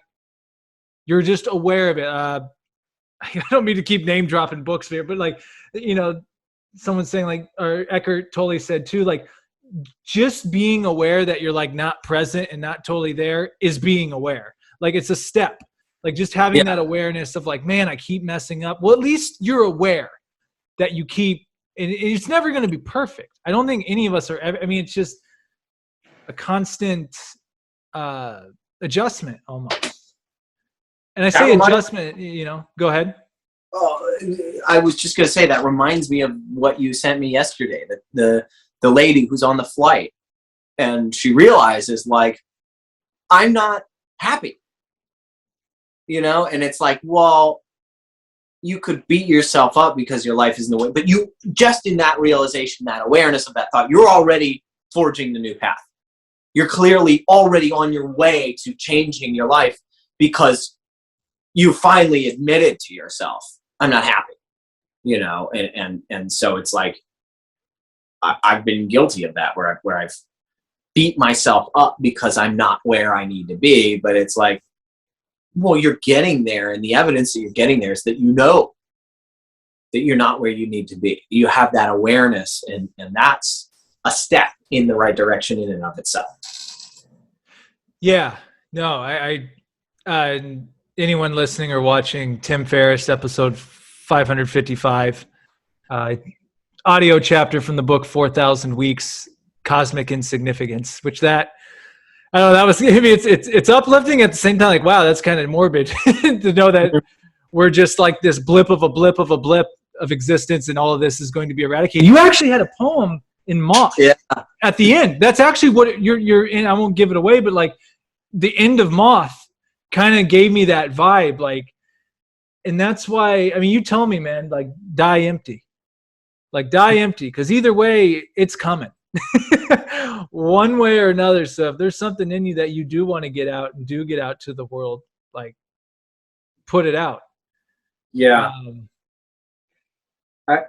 I think where I'm really starting to find myself fall is, and we've talked a little bit about this, but you know, letting go. And I mean that in terms of like letting go of my expectations of everything. And that's, I mean, it's very hard to do, but like I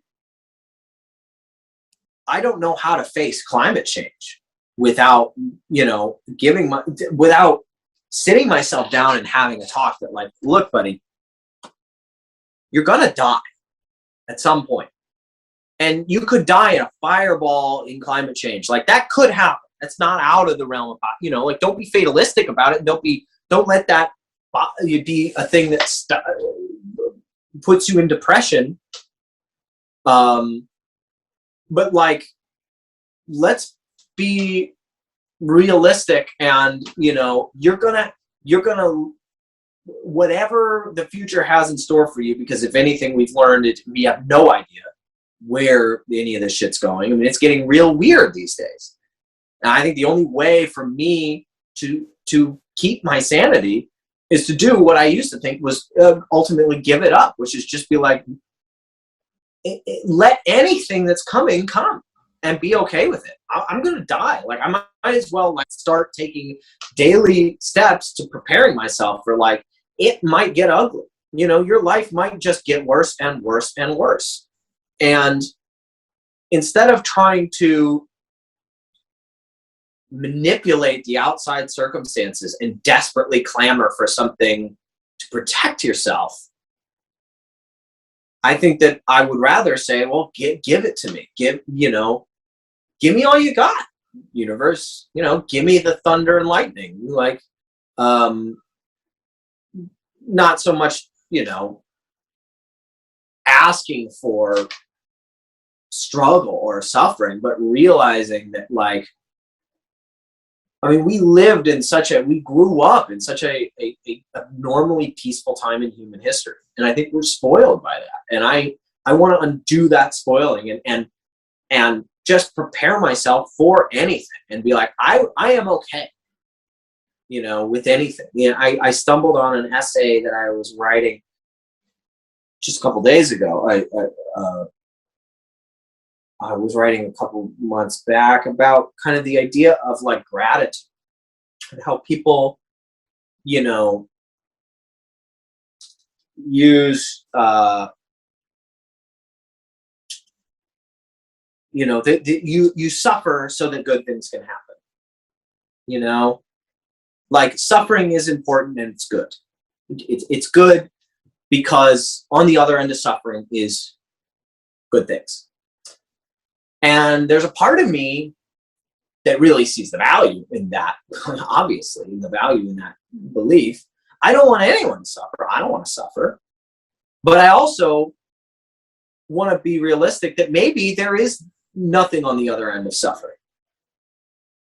And I want to be okay with that too. I want to be willing to be like, well, if I suffer and that's all there is, I want to be able to be okay with that.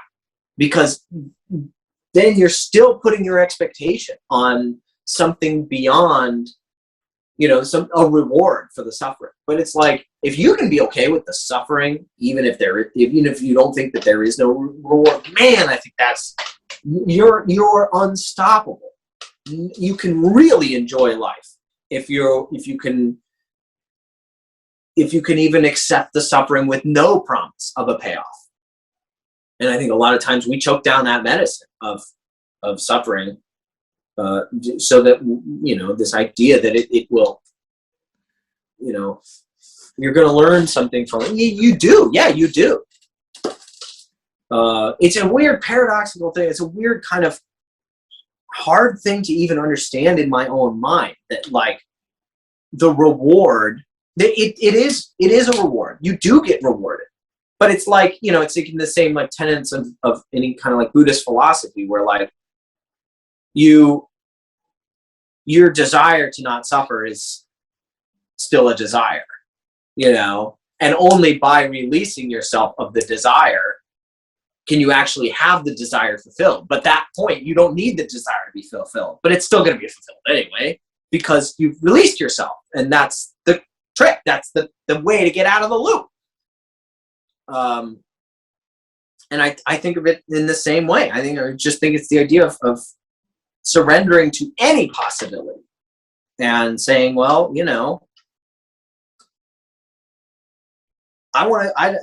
it's like people, I used to say like, well, I'm okay with dying. I want it to be quick and painless. No, I'd rather just be okay with dying, even if it's slow and agonizing. I want to be okay with that too. Unconditional. There's like 20 things I want to say. The first is, you remind me, because you brought him up on IG the other day. I think Timothy Leary. When he was diagnosed, and correct me if I'm wrong, I believe I'm getting this correct. He was diagnosed with some form of cancer, and he refused all treatment. He said, "Nope, I'm just going to ride this out. I'm just going to go through it." And that's exactly what he did. He died, I believe, in Los Angeles, surrounded by people he loved, and I'm going to the next thing, and I'm going to embrace every step of this. Like I don't want to run from any of it. Like I'm going to, I guess it would depend on anyone's situation, but he made that choice. And it's interesting. It's interesting to have that mentality. And I brought this up in another podcast. I'm going to bring it up again, of course, from Anthony DeMello, Awareness. But he talks about death actually is what makes you appreciate life. And he tells the story of the guy who fell off the cliff, and he's holding on to like this branch. So he's in impending doom. But in that moment, he noticed there was a beautiful smelling flower, or it was like some type of fruit. And he never realized how good it tasted and smelled to that exact moment, because he knew it was over, but all the other bullshit washed away. And it was just that moment of living. Or when he talked about the AIDS patient who the doctor told me got 6 months. And sure enough, in 6 months, and he was on his deathbed, he told Anthony DeMello, he's like, "This has been the best 6 months of my life, because I finally started to live and enjoy things." And I had a phone conversation with someone earlier. It's like, man, you said it earlier that sometimes nothing is everything. And I'm learning that, man, it is the simplest joys that are absolutely everything. And these things that I thought that I need to work my ass off to get one day, because I need to get there and I need to do this and do that. And if you do that, great. But when you put all your eggs in that basket of your energy, your time, and your thought, what? Just so you can hit this marker of someone going, "Good job, man." And then guess what? It's on to the next thing 10 seconds later. It's like, life is truly a beautiful thing, man. Like there's so many great moments. And that's the thing. This moment I'm having with you, dude, it's a grand moment. This is it. This is the thing. This is it, baby. This is it, baby. It's like, so, man, like it really, because I'm not going to, dude, again, I'll keep playing like Moth. What I really liked about it too is you really opened up about some of those, I don't know if fear would be the right word, but like, just like, wow, of like the destruction of the world, and like how this is just going to destroy everything. And some of this is just pointless. Like, what is the point of this? Like, this is just pure chaos, but at the same time, there's beauty within that chaos. And it's trying to get to that place. Like you are saying, like, man, just, it's okay. Whatever's coming, it's going to come. So I might as well embrace whatever's coming and just enjoy why I'm here. And that's really changed me a lot, especially, going through the injury this year and just doing all the reading and just reflecting. It's like, man, like it's really making me to look at different situations and relationships differently in a positive way.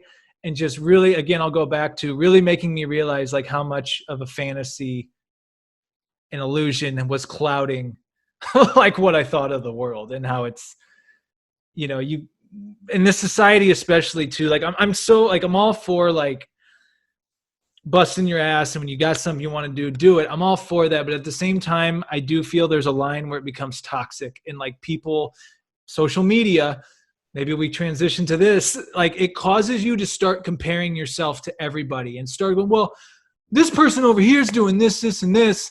So I'm not going to lie, dude, being straight up with you, there's sometimes you post some just ridiculous, amazing, talented stuff you're doing, playing like 10 different things. And then there I'm like, damn, what did I do today? I mean that with love, but it's like, you gotta, I don't know, for anyone, I just cannot stress enough, like how you are enough. You as an individual are enough, and you don't need to add, like DeMello says, you don't need to add anything. You need to take away. It's the stuff we've added over the years of conditioning and society and influence that makes us think we're miserable. We're creating our own misery. Desire, like you said earlier, and things like that. Do it, man. So, well, social media, I've had such a rocky relationship with. I not looked at it in a week,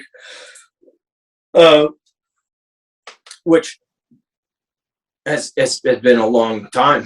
When I'm on it, I mean, it's not uncommon for me to take breaks from it, but those usually come after I've been so sucked into it that I'm just like, I'm losing entire days, weeks, probably months. I don't know how much time I've lost to just mindlessly scrolling and just having no purpose and just feeling. I mean, I think it was just when I last deleted it off my phone, I was just like, I caught that awareness that like, wow, I'm really having a miserable afternoon because I'm scrolling on this. And I bet if I delete this off my phone and say, I'm not going to look at it for a couple of days, I'm not even going to look at it for a couple of days, then I'm probably going to see an increase in my contentment levels, that I will probably noticeably feel different. And part of it was that I was comparing myself to people and being like, man, I'm not doing shit with my time, really getting in that judgmental space. And it's like, studies have proven that it does that to people. Like, the solution is easy. Oh shit, I'm not feeling good today and I've been on my phone. Dude, it's an easy solution. Take it off your phone, get off of it, go outside, like stare at the sky for 15 minutes. And I guarantee you, buddy, you're going to feel so much better. You're going to feel great.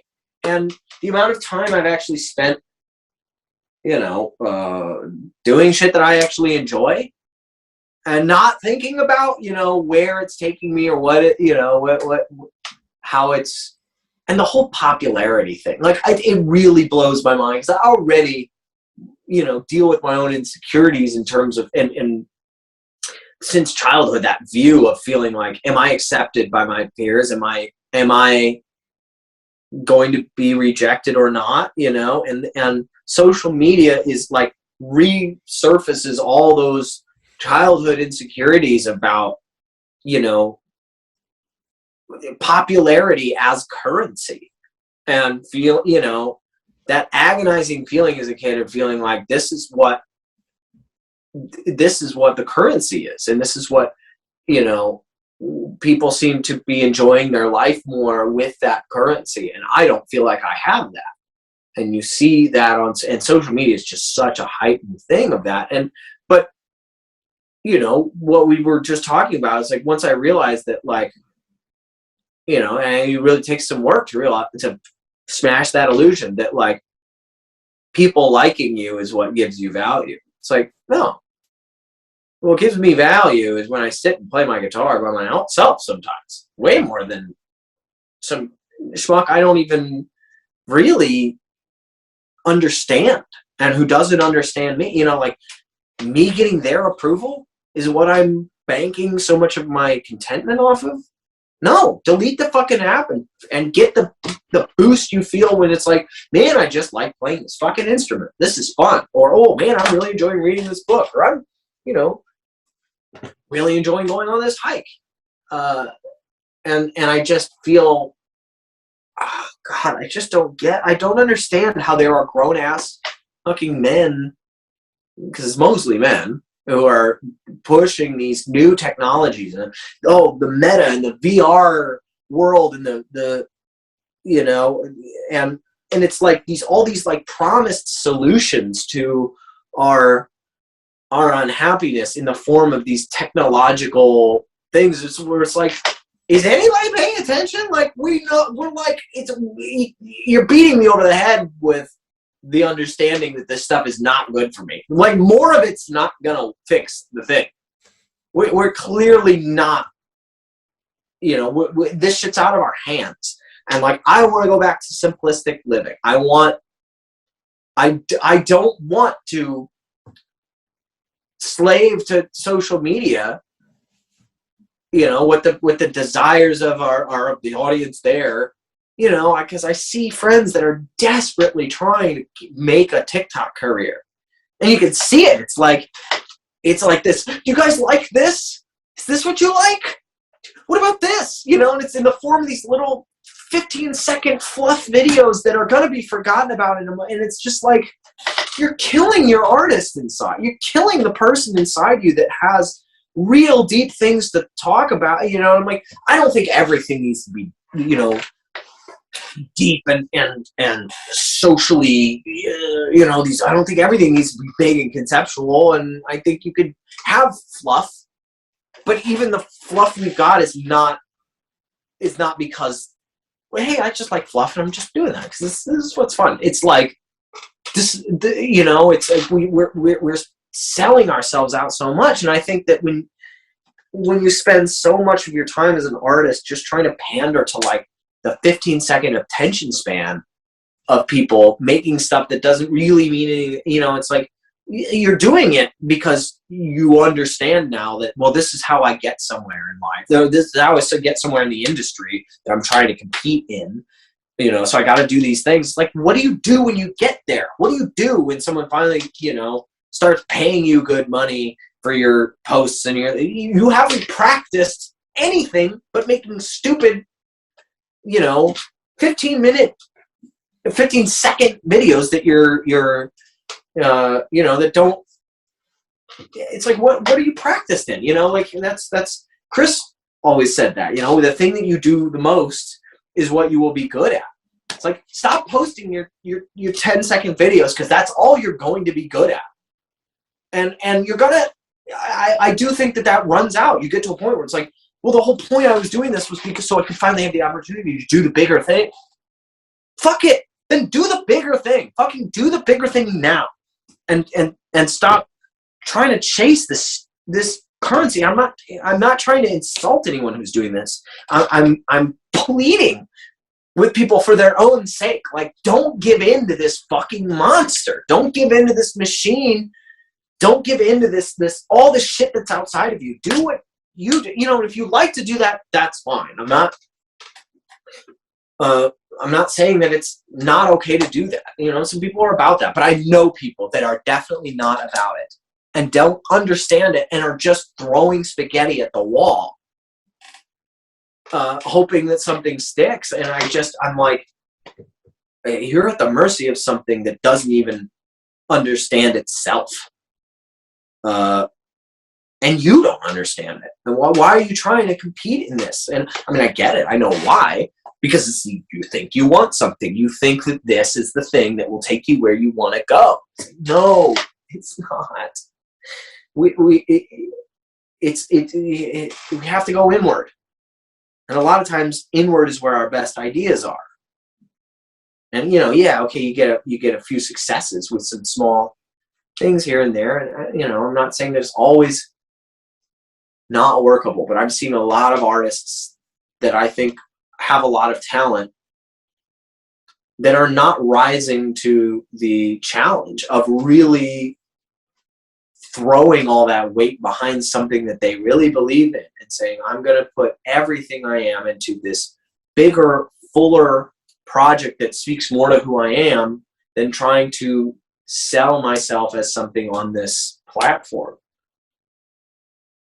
If they're like me, if they look at the world I do, if they have as much to say as I do, then I think they should do that. They should throw their weight behind their their bigger works, their bigger passions, and accept if it doesn't go anywhere for a while and really hone in on those things, they might just have nothing to say. And that's why the things work. But I don't believe that. I don't believe that people really have that little to say, that we're that much of a uninspired society. I generally feel like the media landscape, the artistic landscape, is incredibly uninspired. And I feel like an old man, and I feel like a curmudgeon when I say that shit, you know? But it's like, you can't get more uninspired than having like 3 reboots within like a decade of something, you know? And that's where we're at, where everything is a reboot of something we just had. It's the same idea being hashed over and over. And if you think I'm wrong in that regard, look at TikTok. I mean, it's everyone lip syncing to the same thing. It almost feels like there's this big cultural entity that has come in and said, hey, you know what would be great if we all did the same thing? If all of us just did the same thing.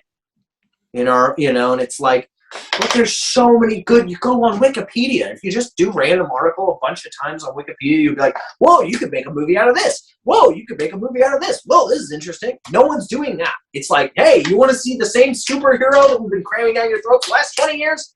Here's another one. It's just the same shit. It's so uninspired, and it's depressing the shit out of me. Oh, wow, dude. Jesus Christ. That was amazing. I did not really want to go there, but I had to. Oh, we're there now. Yes, I had to. Well, to add on to some of what you were saying, in terms of like, I found, and I'll speak for myself, I have caught myself creating content for social media instead of creating content I want to create. And I've caught myself in that now. So, because now doing this podcast, like for example, I'm not doing this for social media. I'm doing this because I want to do this podcast. Social media is just the outlet I'm going to choose to share it at. But when you're doing stuff for the quote unquote gram, and I will, anyone who's followed me for a while, you know that I have. I've done a lot for the gram, and it's entertaining. It's fun. Like, it's fun to do things. I posted a picture with this Christopher Walken shirt I'm wearing for the holidays. That was for the gram. Like, that was for, hey guys, happy.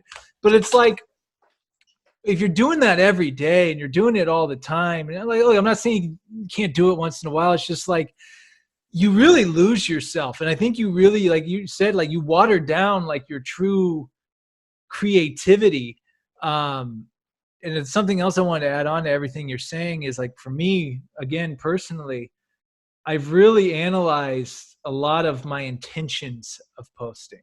And I don't know if you really, and it's humbling, because I'm like, man, like,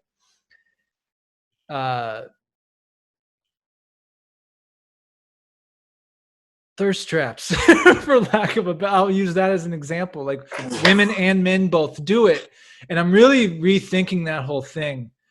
And I'm thinking about, man, I used to do it all the time, but now it's like, I'm like, whoa, okay. If you want a woman that's a good, down-to-earth woman, you think they're going to want a guy that's constantly advertising himself to women like that? And on the other end of the stick, do you want a woman that's constantly advertising herself in those ways? And it's not that you can't express yourself and post certain things, but I'm just noticing some potholes. I've definitely, and this goes back to what I was saying earlier about continuing to go down the same road. Social media for me has been one of those things where I'll know it's not good for me at times. I'll go, okay, I'll take this big break, I'll make it better. But then if I get back on and I start doing the same things over and over again that I've always done on it, you're not fixing the problem. Like, you're not addressing it. And you're right. It's like, it's just swallowing everything up. And the more like ancient texts I read, and the more like information I'm gathering from books and other things, it's like, look, I think social media and technology are great tools when used correctly, but what are we losing amidst all that? Like, I'm with you on the whole metaverse shit and like all that. It's like, they're trying to convince you that reality sucks. So here, put on this VR headset and you're just going to sit in that chair all day long. I don't think that's good for humanity, man. I don't think that's going to end well, whether we see it or not in our lifetime. We're not evolved for that. And I don't think that it's one of those things that necessarily is ultimately bad. It's weird because, like, I've been watching a lot of videos about space and quantum theory and particle physics and all this crazy shit, and been very interested in kind of the grand scope of everything, and a lot of it is, where do we come from, where are we going in terms of evolution, in terms of universal physics and all those things. And one of the interesting things as I was kind of digging was seeing like predictions about what life will eventually evolve into. And thinking that, like, well, the us evolving into and passing the torch onto artificial intelligence, it might be as crucial to the universe as the creatures that climbed out of the ooze, passed the torch on to us, and then went extinct. So it's like this idea that, like, well, for me to say, like, well, it's not good for us to move in this technological direction, because it's like, well, maybe that's just the course of evolution. Maybe we're not the end, and it's that, it goes back to that book Ishmael, which talks about the fact that the sacredness of man, that man puts on themselves. And so I can see in the ways in which my resistance to these things, that, like, okay, well, maybe theoretically this is the next step, and maybe I'm just being resistant to it because it scares me. But I know it's not good for me. Me personally, I don't believe that I'm going to live a as enriched life through this beta program of metaverse crap, whatever. I don't know. I think that being able to, prioritize going outside, spending time in nature while it's still here, and living that simple life is all I need. And maybe I'm at odds with, like, I don't think it's good or bad, the idea of us, of the evolutional torch being passed on to artificial intelligence or mechanical technology as life. I don't think it's, I think it's good or bad is relative to us and how we feel about it. And how we feel about what happens in the universe is largely insignificant, So I'm not sure how I feel about the whole thing, but I know that it's not something I'm really keen to live in. It's not a world that I want. I don't know that it's necessarily healthy for us.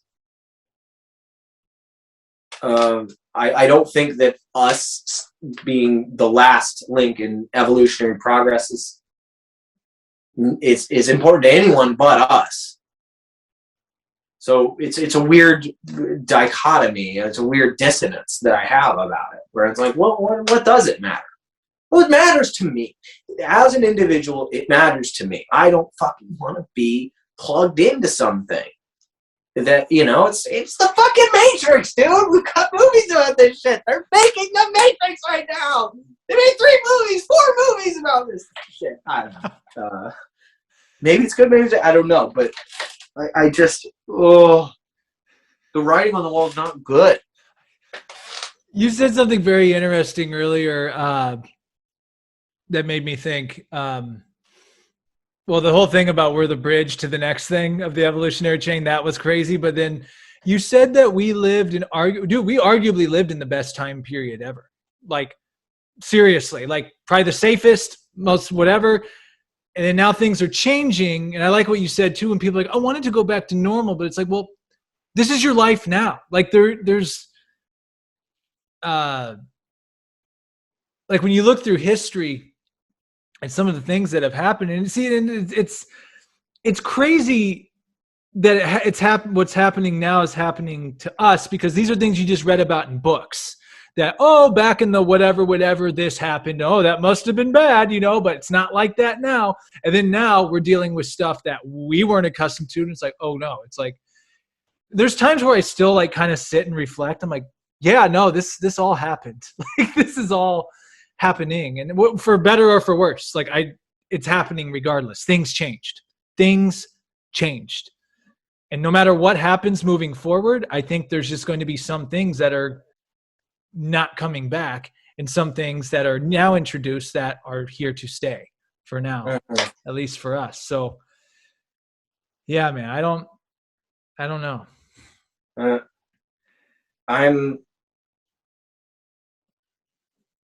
I remember, I think it was earlier this year when that like climate report came out that was basically saying like, we might be fucked. Might be beyond help at this point. It was really sobering. And I just remember driving to a rehearsal for something, and I was just looking at the sky, looking at the trees as if they were already gone. You know, I was sobbing in my car, just being like, fuck. You know, you don't really know what you got till it's gone. And it's not gone. I think that's one thing I needed to really check in with and realize, like, everybody's saying like, oh God, I can't wait till this pandemic is over. And I'm like, man,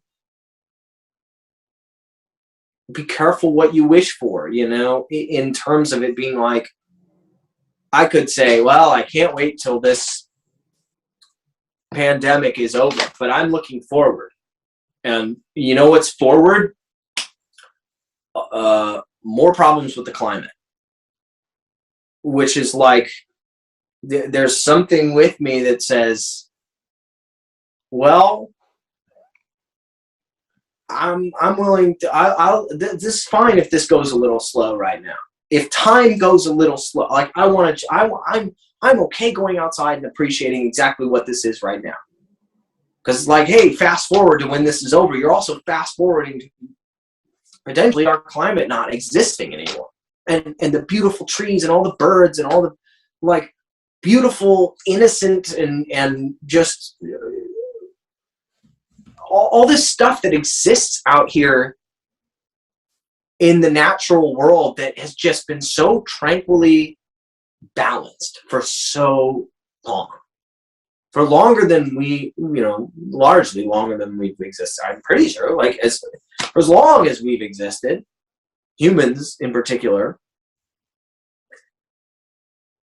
and it doesn't even realize, it's just going about its thing, and it's sort of like this. It's like this heartbreaking feeling to look at the trees and to realize how much I appreciate them and how much I don't want to live in a world without them.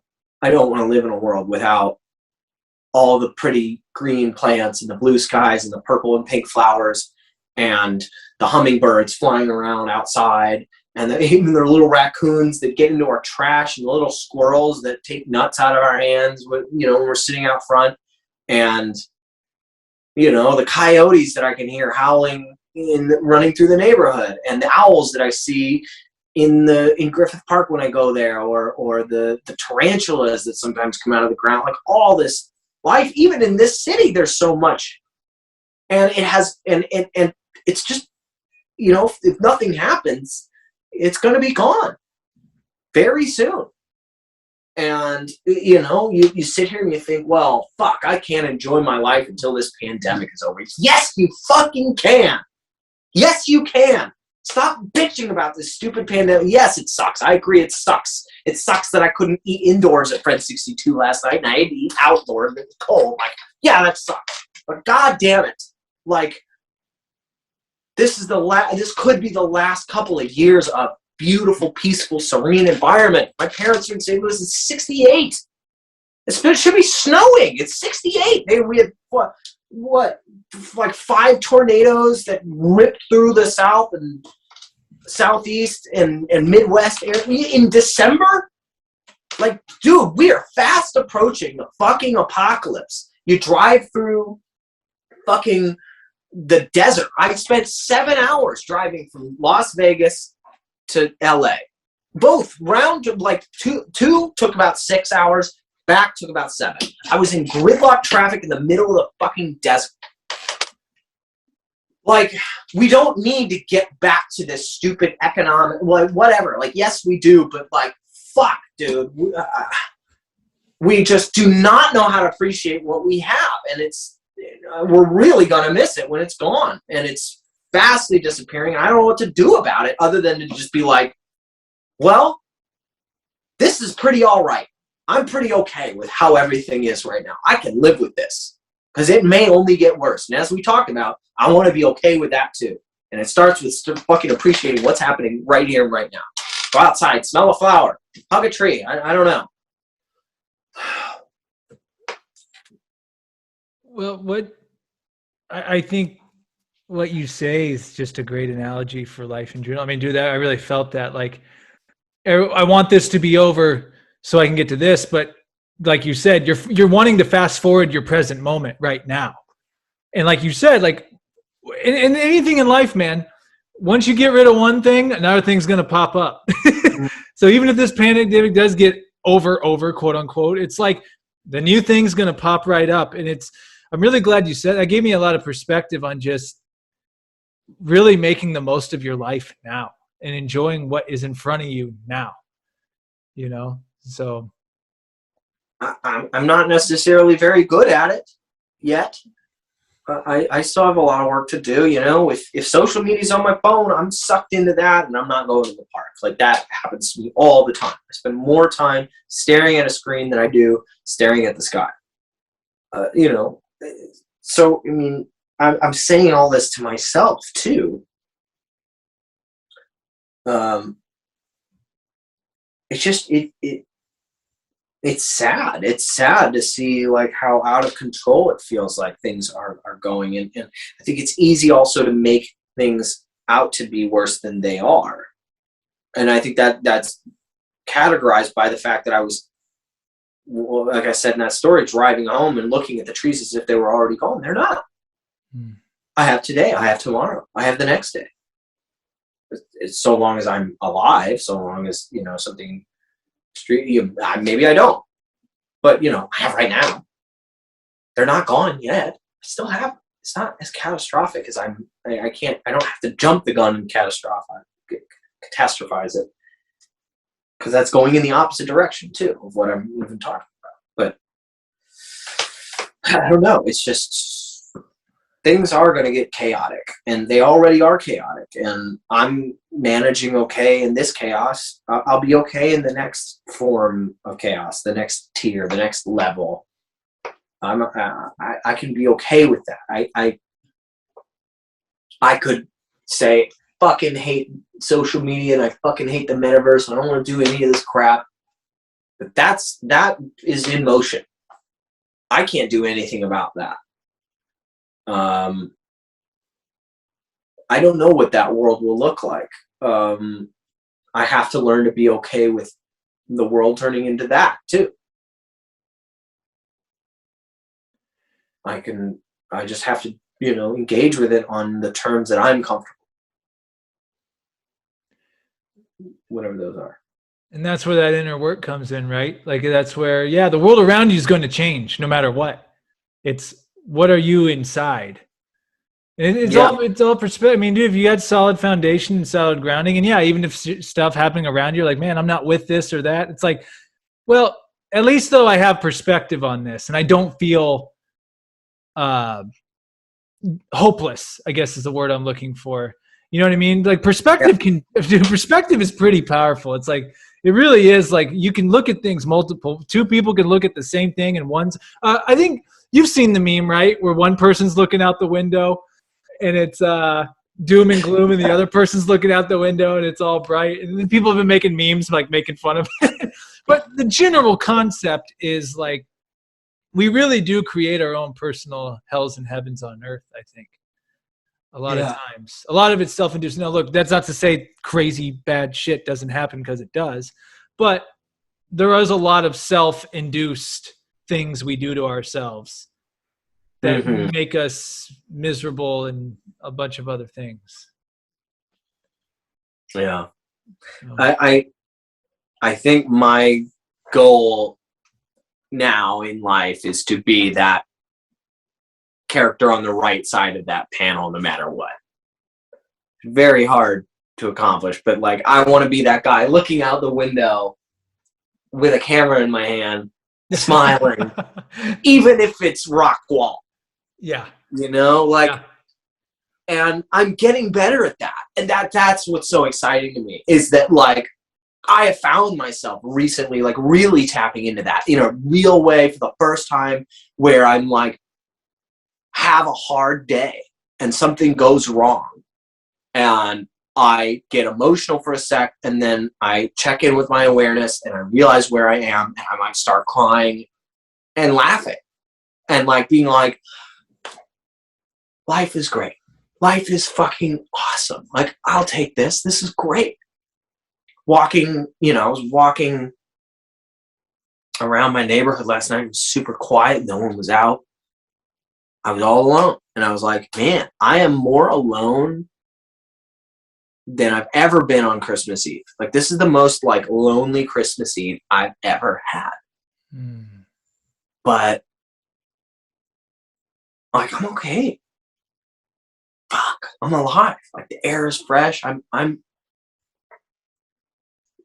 experiencing, I'm feeling things. This is fine. This is great. Like, I didn't disregard the fact that I was like, man, I wish I was with my parents. I would much rather be with my sister.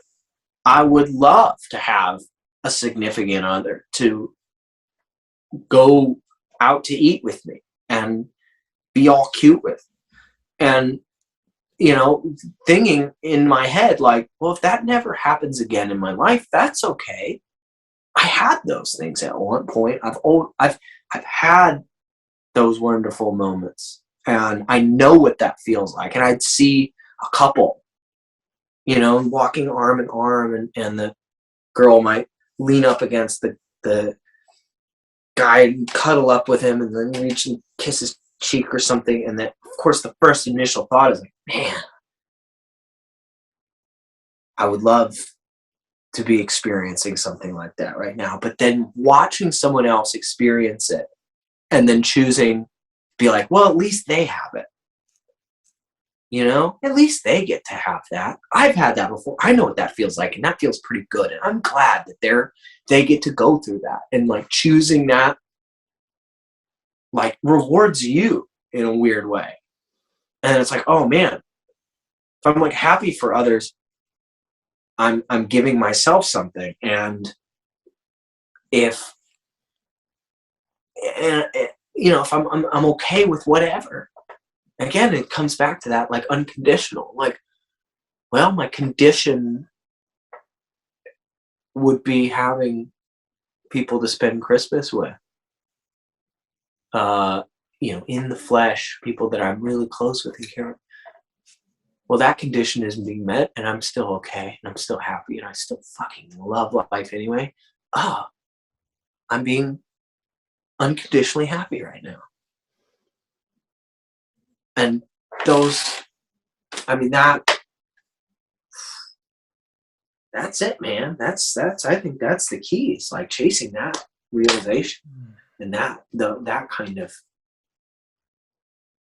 feeling towards life. So liberating. That's beautiful, man. And you know what, man? We've now officially set the record. Oh yeah. Of longest podcast on the center. But we could double this, I'm sure. What time is it? It's 8:22. I know. I think you got stuff in the morning. I can keep going. It's up to you. I got at least some. Whatever you want to do, I don't care.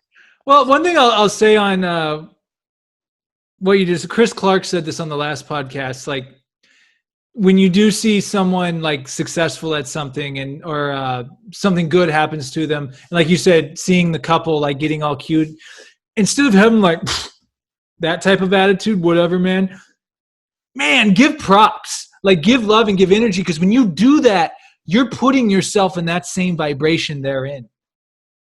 Mm-hmm. So I really feel that, man. Like, I really feel that, especially like when you see someone that you know that's been single for a long time, or maybe you even once dated them and didn't work out, but you remain friends. But then they find a person where it really connects, and they just become joyous. I mean, dude, that's awesome.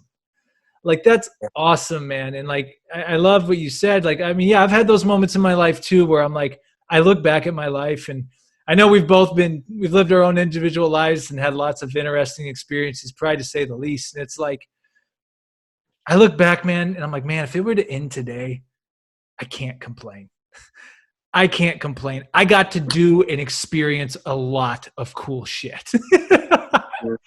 People, experiences, romances, like art. Dude, I got to do a lot of cool shit. So just having that mind frame, yeah, you're right about the freeing part, and just being happy with whatever is now, and understanding that there is seasons to life. A lot of times, yeah, you might have a lot of things going on in your life, and then it calms down for a while. Maybe it's not like that, but you find yourself, when you're happy in those moments, and when those things do start to come back, boy, do you appreciate them more than you ever have in your life. Yeah. You know? Yeah, that's it. Like, I've done everything that I could have ever really wanted to do. I try to, it's been something I'm working on doing, is like, I mean, truthfully, I don't have to have accomplished anything for my life to be meaningful.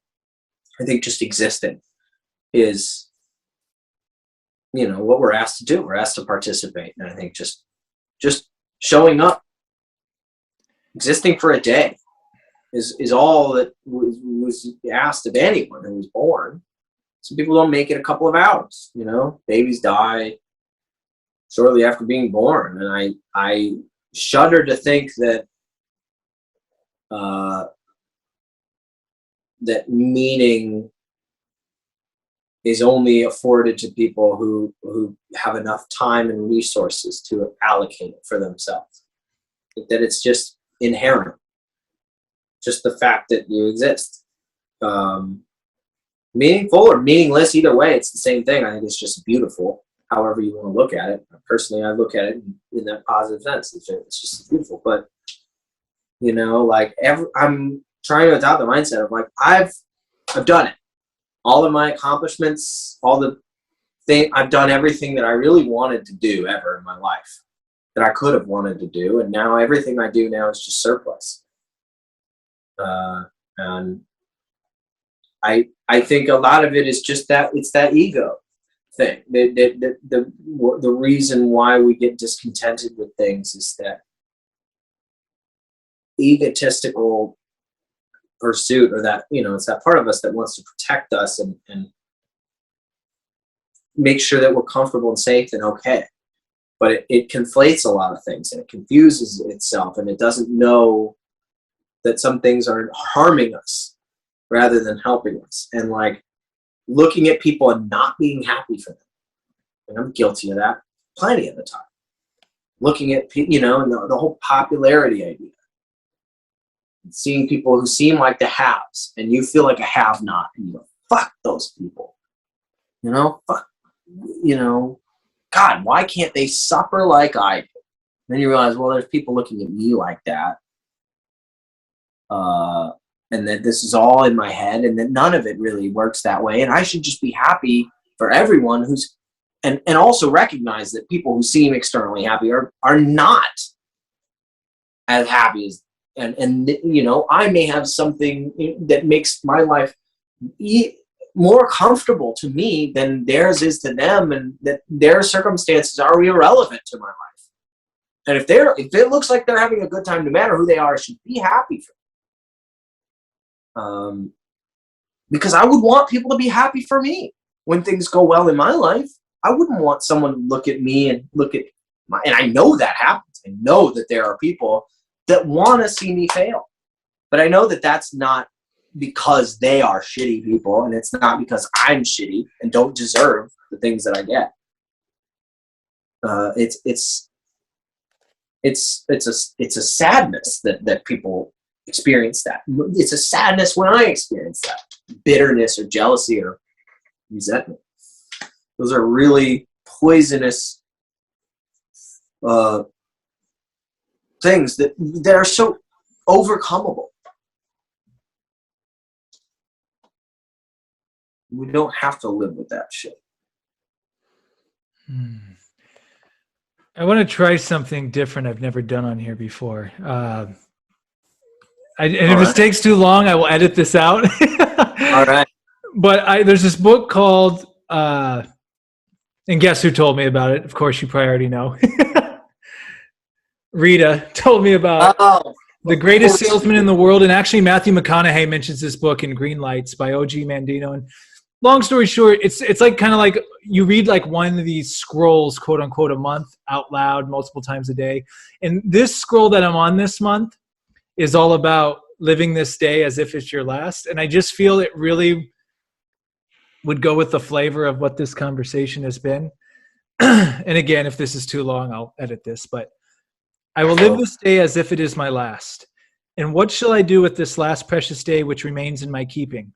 First, I will seal up its container of life so that not one drop spills itself upon the sand. I will waste not a moment mourning yesterday's misfortunes, yesterday's defeats, yesterday's aches of the heart, for why should I throw good after bad? Can sand flow upward in the hourglass? Will the sun rise where it sets and set where it rises? Can I relive the errors of yesterday and right them? Can I call back yesterday's wounds and make them whole? Can I become younger than yesterday? Can I take back the evil that was spoken, the blows that were struck, the pain that was caused? No. Yesterday is buried forever, and I will think of it no more. I will live this day as if it is my last. And what then shall I do? Forgetting yesterday, neither will I think of tomorrow. Why should I throw now after maybe? Can tomorrow's sand flow through the glass before today's? Will the sun rise twice this morning? Can I perform tomorrow's deeds while standing in today's path? Can I place tomorrow's gold in today's purse? Can tomorrow's child be born today? Can tomorrow's death cast its shadow backward and darken today's joy? Should I concern myself over events which I may never witness? Should I torment myself with problems that may never come to pass? No. Tomorrow lies buried with yesterday, and I will think of it no more. I will live this day as if it is my last. This day is all I have, and these hours are now my eternity. I greet this sunrise with cries of joy as a prisoner who is reprieved from death. I lift my arms with thanks for the priceless gift of a new day. So too I will beat upon my heart with gratitude as I considered all who greeted yesterday's sunrise, who are no longer with the living today. I am indeed a fortunate man, and today's hours are but a bonus undeserved. Why have I been allowed to live this extra day when others far better than I have departed? Is it they have accomplished their purpose while mine is yet to be achieved? Is this another opportunity for me to become the man I know I can be? Is there a purpose in nature? Is this my day to excel? I will live this day as if it is my last. I have but one life, and life is not but a measurement of time. When I waste one, I destroy the other. If I waste today, I destroy the last page of my life. Therefore, each hour of this day I will cherish, for it can never return. It cannot be banked today to be withdrawn for the morrow. For who can trap the wind? Each minute of this day will I grasp with both hands and fondle with love, for its value is beyond price. What dying man can purchase another breath, though he willingly give all his gold? What price dare I place on the hours ahead? I will make them priceless. I will live this day as if it is my last. I will avoid with fury the killers of time. Procrastination I will destroy with action. Doubt I will bury under faith. Fear I will dismember with confidence. Where there are idle mouths I will listen not. Where there are idle hands I will linger not. Where there are idle bodies I will visit not. Henceforth I know that to court idleness is to steal food, clothing, and warmth from those I love. I am not a thief. I am a man of love, and today is my last chance to prove my love and my greatness. I will live this day as if it is my last. The duties of today I shall fulfill today. Today I shall fondle my children while they are young. Tomorrow they will be gone, and so will I. Today I shall embrace my woman with sweet kisses. Tomorrow she will be gone, and so will I. Today I shall lift up a friend in need. Tomorrow he will no longer cry for help, nor will I hear his cries. Today I shall give myself in sacrifice and work. Tomorrow I will have nothing to give, and there will be none to receive. I will live this day as if it is my last. And if it's my last, It will be my greatest monument. This day I will make the best day of my life. This day I will drink every minute to its full. I will savor its taste and give thanks. I will make it every hour count, and each minute I will trade only for something of value. I will labor harder than ever before and push my muscles until they cry for relief, and then I will continue. I will make more calls than ever before. I will sell more goods than ever before. I will earn more gold than ever before. Each minute of today will be more fruitful than hours of yesterday. My last must be my best. I will live this day as if it is my last, and if it is not, I shall fall to my knees and give thanks. Oh, it was so good. That's really changed, like just reading that this past month. It's like really like just wakes you up to like, dude, this today might be it. You think you got a bunch of time, but you really don't. Yeah. You know, it's like,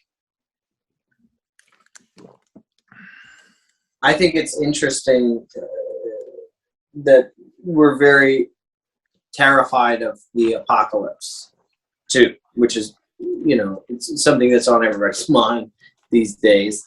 And it's like, well, you know, if you go, or if everyone, like, if you could die crossing the street tomorrow,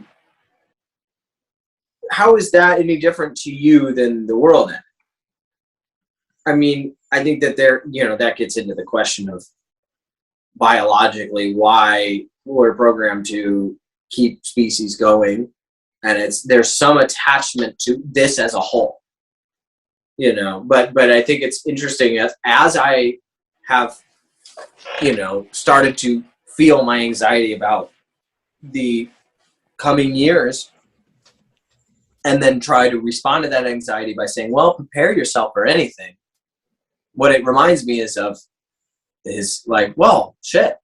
Okay, the world could end in climate disaster in 50 years, or I could die tomorrow.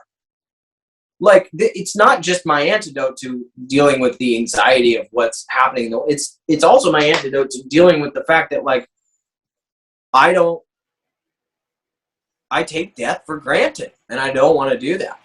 I want to embrace it. I want to face it. I love how Timothy Leary went towards death, and I want to do that. I'm inspired by that. I want to, you know, I want to experience. I don't want to die quick and painless. Like, I might regret saying that when I'm actually in a situation and I'm dying slowly and painfully. You know, but, you know, I can't know what that's like until I'm there anyway, and it's easy for me to say that I've got the courage to face that kind of thing sitting in this comfortable chair, you know. But regardless, it reminds me, it's like, well, shit, whether or not the world's going to end in 50 years, my life is finite either way. And I have to live it. Like, it's the, you know, and I have heard so many people say that, you know, like, and only now am I really starting to kind of tune into that and realize, like, fuck, life is fine. Especially when you start to get into your 30s and you realize that, like, it's a downslope, you know. You're not bless you. You're not in your 20s anymore. You're not young and invincible and your body can do whatever, you know. You're starting to see it slow down. You're like, oh shit, this ain't gonna last forever. I gotta get my mind around this. Because I'm just gonna panic more and more the more it dissolves, and the more the more I decay. So someone said something. Someone said something once, like when you see a really old person. Oh God, I hope I word this right. Like how big of an achievement that is to make it to, like, your, you know, 80s, 90s, 100. Like, dude, you got past a lot of shit. Because you think about how many people don't make it there. A lot. And yeah, it's like, this is what it was. They were saying that, like, wrinkles and old age is beautiful. Like, it's a beautiful thing because it shows a human being that's been through so much life and they're still here.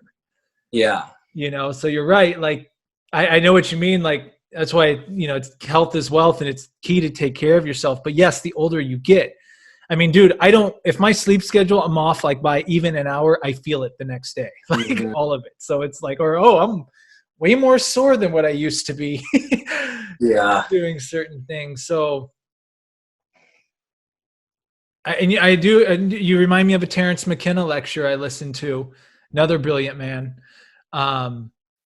He always talked about, the people that are the end's coming and this, that, and the other. And he goes, well, that's pretty egotistical a lot of times to think that the end of the actual everything is going to happen in your lifetime based upon, like, as you said, it's finite. Like, well, 50 years, give or take, that's quite pretty most likely going to happen to a lot of us. But I think it's a balance, though, like you said, because at the same time, too, well, you do want to leave things in proper order for the next group.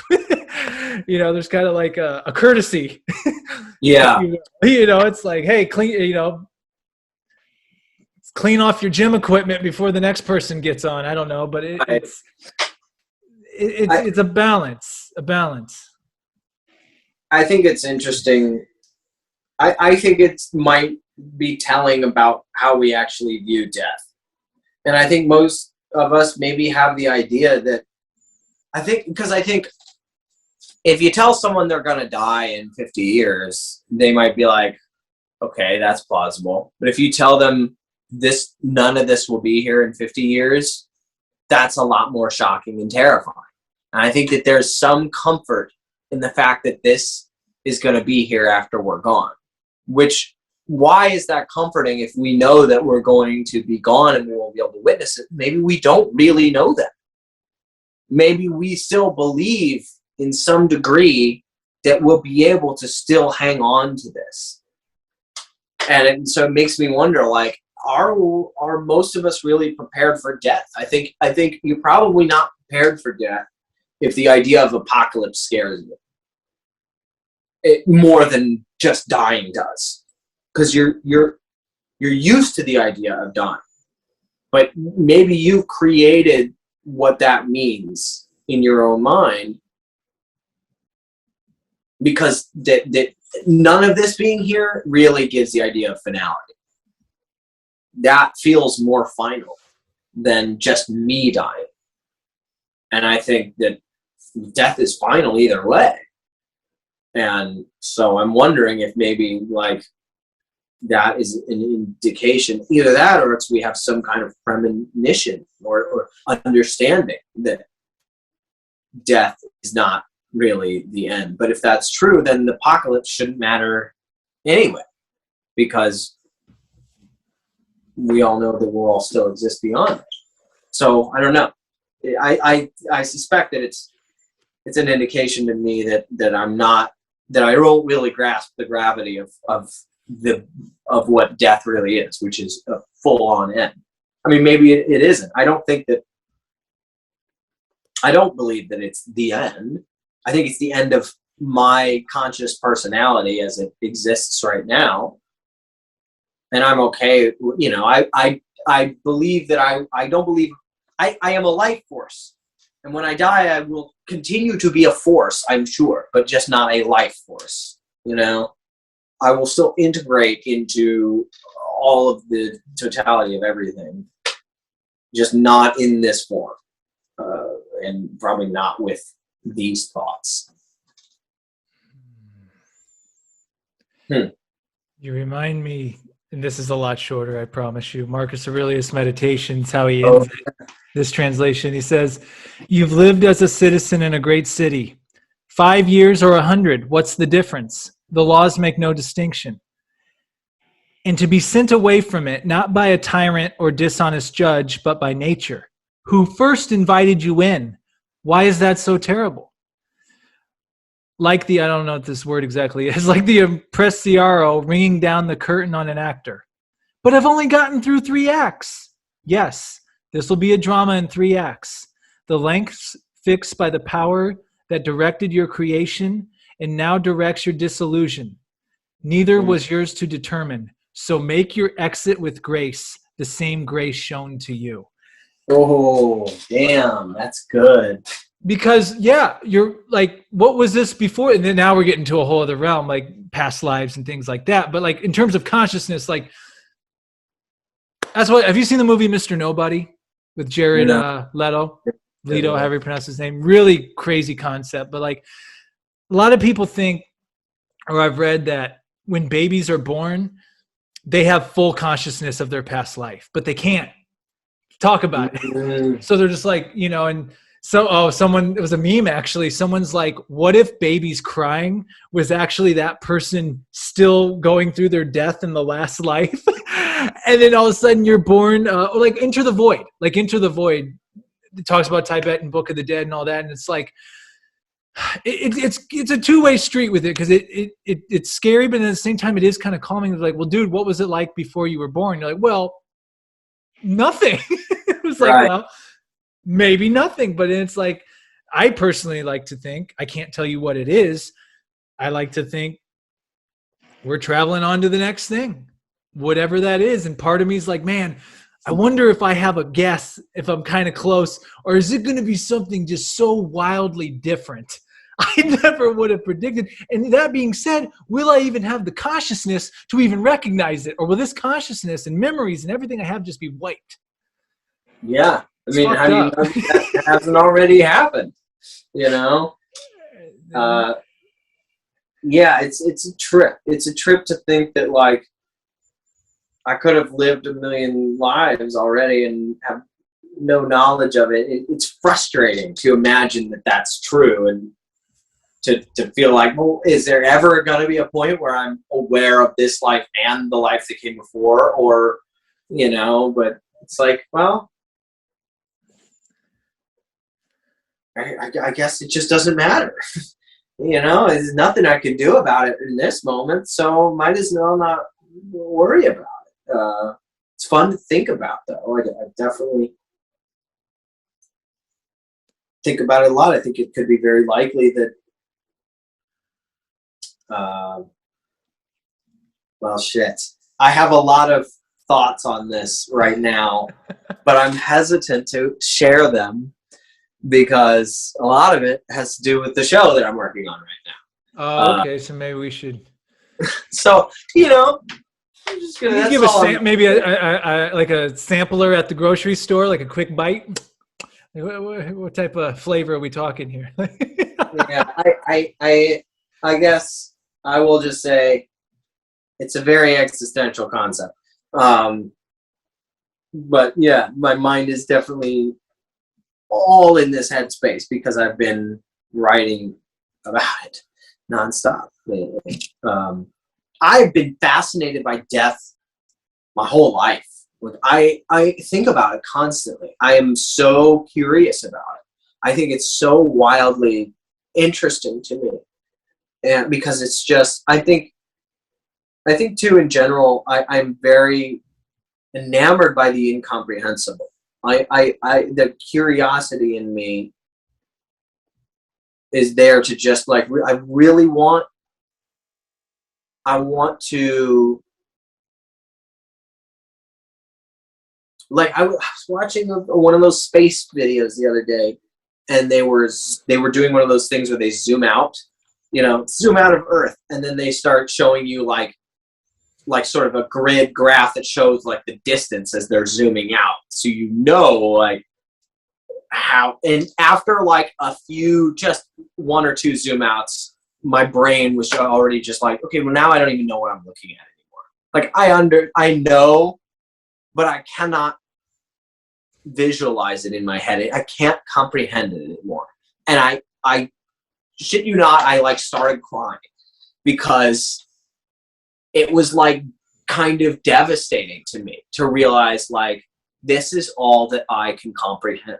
Like I want so badly to be able to stand and look at the distance and see it with my own eyes, the distance between Earth and the edge of the observable universe, which I just learned what that means, the observable universe. I used to think it means like what we can observe with our tools and instruments, which is like, no, the universe is so big that what's on the farther reaches of it, like the light from the farthest reaches of the universe, will not reach us in time because the universe will end before it ever does. So like, it's not that we can't observe it with our instrumentation. It's that most likely we will never possibly be able to observe it, no matter what. And that is devastating because it's like the curiosity in me wants there to be some sort of hope that I will be able to get the answers, that I will be able to die and then come back and be like, okay, well, that's what that is. That, you know, like I want the answers. I want to see a black hole. I want to know what it's like to cross an event horizon. I want to stay intact. I don't want to die in the fucking ring of radiation before I get there. You know, like I want to see what the universe looks like when it freezes at the, you know, it's just like, I want to know what, I want to hold the point that the infinite density, infinite mass that was the universe at a single point. Like I want to hold it in my hand. I want to see that. I want to see what was outside. You know, it's like I want to know all of it. And I think that that's part of what's so joyful about being an artist and having an imagination and realizing as I watch these videos about physics and stuff, realizing it's the same thing. It's like what my twin sister, who's a scientist, does. It's like us engaging with this curiosity and this imagination that we have, which I think is part of what the universe is. The universe is just this creative thing that just likes to do and create and just like, this is fun. And that's why when we tap into our creative selves and are just like, oh my God, this is fun, we're just doing that which is our inheritance and our heritage and our lineage, our pedigrees, to do that, to just create, because that's what we come from. That's all of this is. It's just a one big fucking art project, you know? And we're just like the fractals in that, you know? We're just like in the minuscule design. We're just the replication of that creativity, doing it, replicating it outward from ourselves in smaller fractals, you know. Oh, wild. That blew my mind. And then I'm picturing you at your keyboard or your guitar or whatever you're doing, just universing it up. Yeah. Woo! Oh, well, Ford Fanter, before I always give the guests the last word. Before I do that, though, where can people follow you and how can they get the book Moth? You can follow me at Ford Fanter on Instagram. That's pretty much the only social media outlet that I use. The book can be purchased Amazon, which is not my preferred method, just because I think they're too big and evil as it is. But it's there, so I'm not gonna lie. I make a tiny profit every time one is bought from Amazon, but not much. Barnes & Noble is probably the better place to go. They usually ship it faster. You can buy it online at Barnes & Noble. You can probably do your local bookstore. If you go to their website and search for the book, it's usually available online. You just have to order it. They will send it to the bookstore, and you can pick it up. That's how I did it. My little local bookstore, Skylight Books in Los Feliz, which I love. Dude, and I just want to say, man, real quick too, like, because I know we were both on our own for Christmas and all that right now, but dude, I can't think of a more beautiful way to have spent this Christmas night than on Zoom. And we could talk for 8 hours, and you're someone I want to continuously bring on always. And oh man, it's always so much fun. We could just talk about anything for hours and hours and hours. I was thinking about this. I was like, man, there was something we didn't even scratch the surface on that we could have talked at length about and didn't, and you know, so we just kept to what was pressing and what was eating. What was present, and we didn't scratch the surface on a lot, and we didn't bring up a lot of stuff we usually talk about too. But I'm like, yeah. Well, we'll do it next time. Maybe unless we get sidetracked into something else. But dude, we didn't talk about dating hardly at all. Well, you got anything to say about it? Is there anything on your mind with it while you're getting Not really. I think kind of where my mind is generally being unconditional. So that is transferred into my relationships. I've realized that a lot of times I was dating maybe someone to get something out of them. Realizing that a lot of my dating efforts were me focused and not really, hey, we're sharing something. And I'm realizing, well, until I really found out how to meet my own needs, I'm not really interested in going out of my way to meet somebody or to fill a relationship hole. Because I'm like, if I'm feeling lonely, it means I need to confront a deficit within myself. And I think you've echoed that too. And you shared with me some beautiful thoughts about being with someone and giving them something. And that was so profound and beautiful because it made me really realize, like, wow, I've mostly just taken from people or been interested in taking and not really interested in being like, I am just here to provide something for this person. Maybe sometimes I have done that, but not in a large scale and truly earnest effort, I don't think. So, yeah. Yeah, and to expound upon some of that, just talking for me personally, I've come to light as of late. Again, back to what I was saying. We've been talking for almost 3 hours, so I don't know what time marker we'll be at, but I love this though.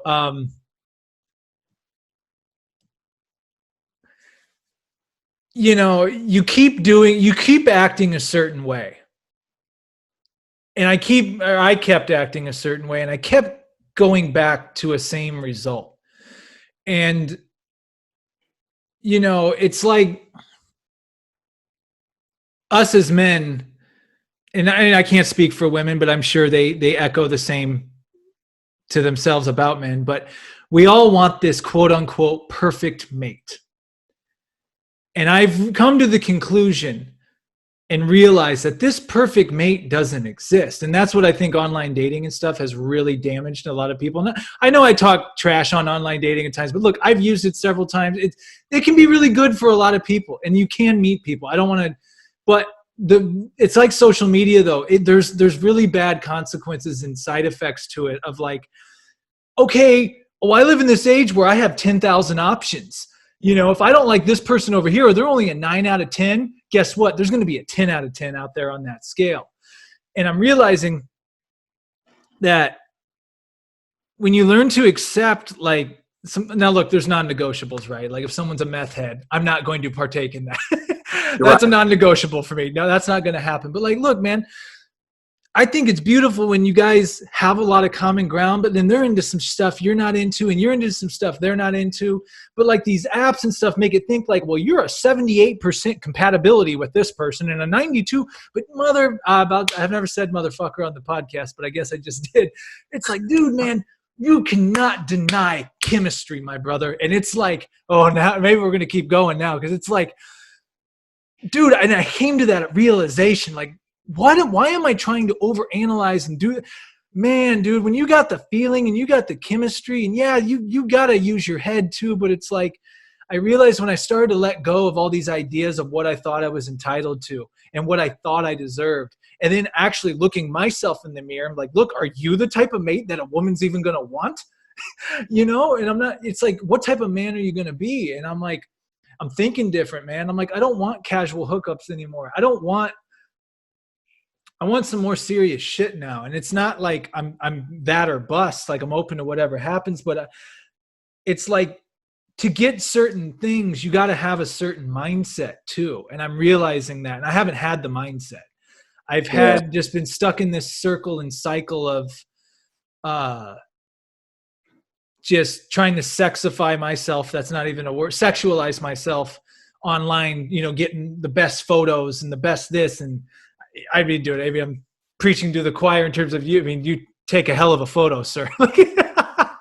Hey, look, I'm a heterosexual man. You've posted a few things. I'm like, damn, Ford's good looking. But you know what I mean? Like, and as actors and stuff, we overdo it. We just post. I don't want to. You don't have to post a headshot every single post.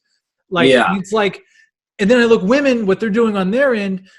posting like quote unquote can be scandalous, and I don't say that to like knock them down. It's like, but that we're both doing the same thing. And it's like, but at the end of the day, I think if we could both like be honest with both of ourselves and like, man, I would just like to find someone that I can just be myself around, and I don't have to put on this act anymore, and I don't have to like, I can just be me, and we can just enjoy this life. That was a lot of shit, but it's like, that's just kind of where the epiphany I've had is just like. And then again, that's why I really related to what you said about everyone worrying about when the pandemic's over. Well, I'll take that same analogy in the realm of dating. Like, well, when I get to this point, that's when I'm going to have like a good relationship but dude, what if the good relationship's in front of your face right now? And that's the shit, man, that as of late, it's been like a church bell. Dong. It just makes you look at it differently. Like, you know, you're chasing and you're thinking that you're going to have this perfect thing with someone that doesn't even exist yet, as opposed to, hey, man, maybe there's a lot of good people around you right now that you can have these things with, but you've been so tainted with this illusion of superficial fantasy. Mm-hmm. And you're going to chase that till the day you die, because you're never going to be satisfied from it. It's just going to be constant pleasure chasing. So I don't know if that had anything to do with dating. Oh, it did have everything to do with dating. So it's like, but I love what you said about the Christmas Eve thing. It's like, you know, there's those moments in life where you're going to be alone. We came in alone, we're going to die alone. But the more you can get comfortable being alone, I feel the more valuable you are going to be to another person when you guys do connect, because you're just going to be so much more well-grounded in yourself. Yeah. You know, so I'll quit talking. I'll let. No, that's so well put, and such a true, like, it's another one of those illusions. My illusions about dating and what my love life is supposed to look like, and what it is I should be chasing after. And once you realize, like, chasing after emotional maturity, emotional availability, as we were talking about the other day, you know, and I mean, once you really realize how many superficial thoughts you let drive your search, if you will, you know, once you start slowly releasing yourself of that, I think you start to realize, like, oh, well, what I'm really looking for is all around me. You know, I have friendships that can provide me with what I'm searching for. I have my parents, or I have, you know, there are other people in my life that are what I'm really craving in a relationship is some sort of emotional safety. You know, like, yeah, I want to have sex, and I want to like what I'm looking at while you know, it's like that, but like, really, that anything can be superimposed into that experience of, well, there's something that is missing. If I want something, it means something is missing. And is that available to me in another form that I am not presently paying attention to? What is right in front of me that I am ignoring? Or what am I not doing for myself that could fill this? And I think when you really step back and start, you know, instead of saying, well, it has to be under this condition, you know, that love can only happen to me in a situation where I'm in power in this relationship with a beautiful person that I'm sexually attracted to, and, you know, they're impressive and they're impressed by me, and like, that's how it has to. It's like, I mean, you're looking for love, you're looking for safety, you're looking for connection. You can find that in other ways, and when you start looking at it for it in those ways, I think you open yourself up, like you said, to becoming a person that will attract someone that will make sense to you. And then you won't be just about the superficial stuff, and then you'll be able to actually connect with them. Yeah. Church, man. Yeah, that's I noticed. I said this on the Chico Spitz podcast, I believe. Like, it's crazy that the older I get, the more how I do look for more personality qualities in how a person is now. As I mean, of course, like you, I mean, you want to be attracted. That's the whole key to, I mean, that's one of the main factors of romance, is having that has to be there. But it's amazing how you can have that as you get older. And then that person, you see their, I don't know if flaws is the right word, but like something about it that really turns you off in their personality, and how that completely goes away. Like the attraction, like you totally can lose attraction because,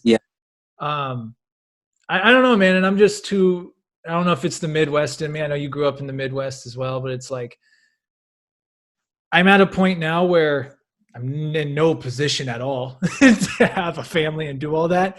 But I'm like, yeah, I do want that with the right person. I'm open about, I never used to like say, I'm like, no, man, I'm going to live my dreams. And people who get married and settle down gave up on everything. And it's like, now I'm looking at all people that grow up, I'm like, man, that's freaking awesome. Like, you guys figured it out. Like, I'm looking at them like, you figured it out. Yeah, I've gotten to do some cool shit with the freedom, but it's like, I think when that time comes for me, I'm like, I'm like, all right, like, this is okay. Like, this is time to embrace this part now of life, if that happens. Yeah. But, you know what I mean? It's just kind of changing that, like losing that. And you and I have had these talks, and this is a whole other thing we can talk about, but just lust and getting out of that lustful mind state. And I've been open about, you know, another thing I'll say about social media, and I'll speak for myself, is it's softcore pornography. A lot of it really is.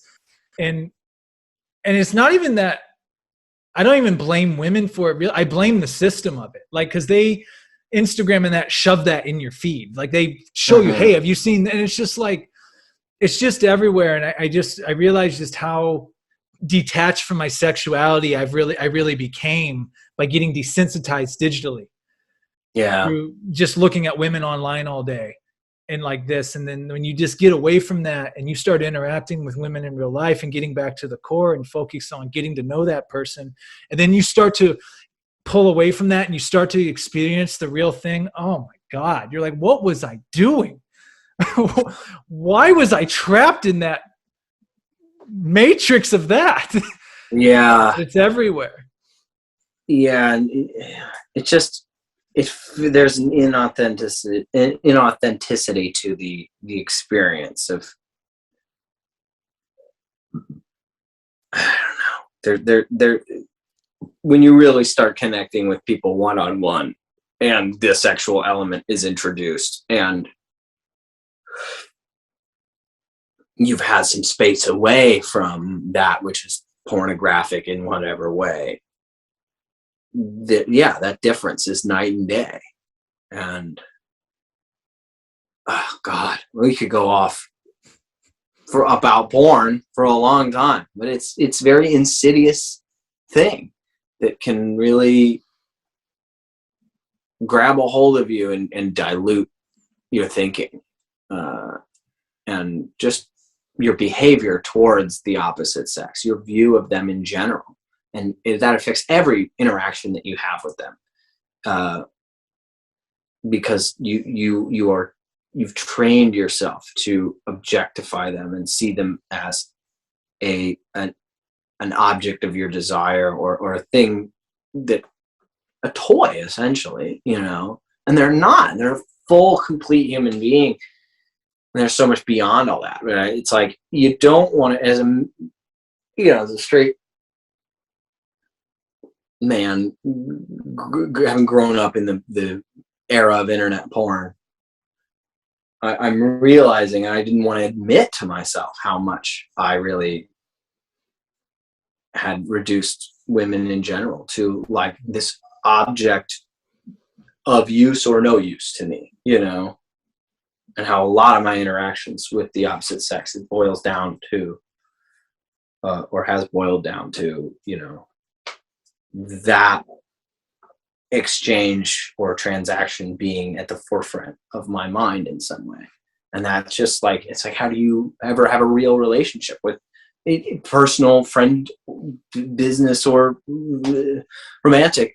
How do you really have a real relationship? And I understand why a lot of women feel very upset and very unsafe around men. It's like, have they ever felt a real interaction with a man?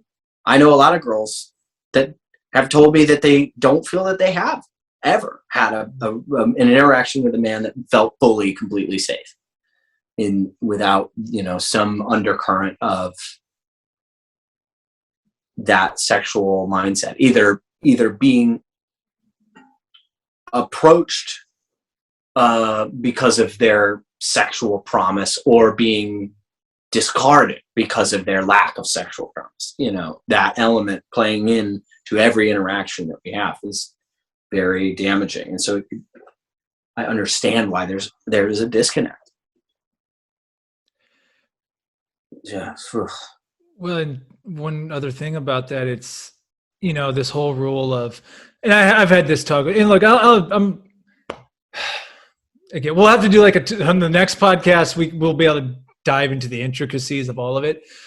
But, I read all different types of stuff, and I read stuff from the quote unquote alpha male communities, and I've told you about some of this stuff, and there's stuff I really like. I think there's some good things that are said, like as far as taking responsibility for yourself and building yourself up, and I'm all for that. But I also feel there's this, like, if she's not giving you sex right away, move on, and like this, that, and the other, and the whole quote unquote, this is just, if you haven't had sex with her by date 3, you're friend zoned. I'm done with that shit. Like I really am. Like, I'm like, like sex to me, like the way I'm looking at it now, and especially like as I'm working on, I say working on ... like, is like, no, I don't have to. My goal is not to bust a nut here anymore. I've busted enough nuts in my life. I won't go into too much detail on that, but it's like, well, then I want something else now. Like, I want the real deal. And if a woman I'm engaging with, and she really has promise and potential, and I'm really feeling her personality, am I going to throw that away because we're not having sex? No, like, I'm not. I'm over that. Like, I'm over that. I get the psychology part. I get why they say it, but it's like, not every shoe is, or what's the saying? Not one size fits all. Yeah. You know what I mean? And you do run across special people, not every day, but you do run across those special people where you're like, okay, this shit's different. This shit's different. I'm going to play this different than I've ever played it. And I'm going to play this the right way this time. I'm done with the thing that's always led me to the place I always get to in the end. I'm going to try some different shit. Yeah. I blame the thing, like the screens and what it leads to, and getting trapped in that world. But it's like, I didn't realize how much damage that did to my psyche with sex. I didn't realize, and it's not just that. It's porn. It's looking at Instagram photos of girls, online dating, and checking out all their photos, and like, oh, let me zoom in closer so I can see your body. Oh shit, his body's not good enough. Nope, next. Like, it's a fucked up way to be, man. And I call myself out on that publicly on this podcast, because it's like, I'm getting out of that, and I feel like I'm on the other side, hopefully, to some degree. But it's like, we live in a culture now where sex is viewed as just this frivolous, no big deal thing. And maybe it is sometimes in certain situations, but dude, in other situations, it's the most sacred thing you can have with that partner to some degree.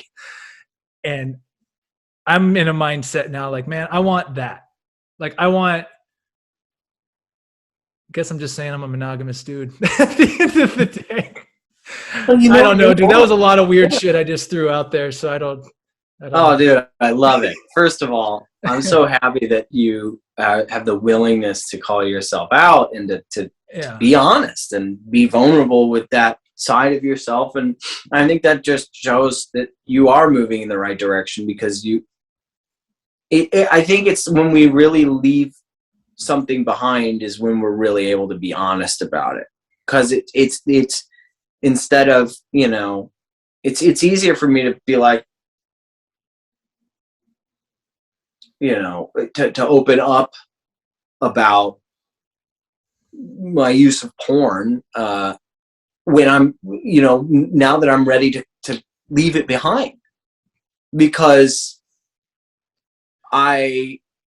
if I still wanted that lifestyle to continue, I would protect it at all costs. And so I would refuse to be honest about it. I would dodge every opportunity to have to actually open up about it and call myself out for it, because that threatens the relationship that I have with it, that has the potential to do that. But if I don't care about that relationship anymore, I'm not so worried about that. So I commend you for telling those truths, because I think it indicates that you are moving in that direction, and that's a fucking great thing. And I'm very much in the same boat, where like I really want to have emotional connections with people, because I've had enough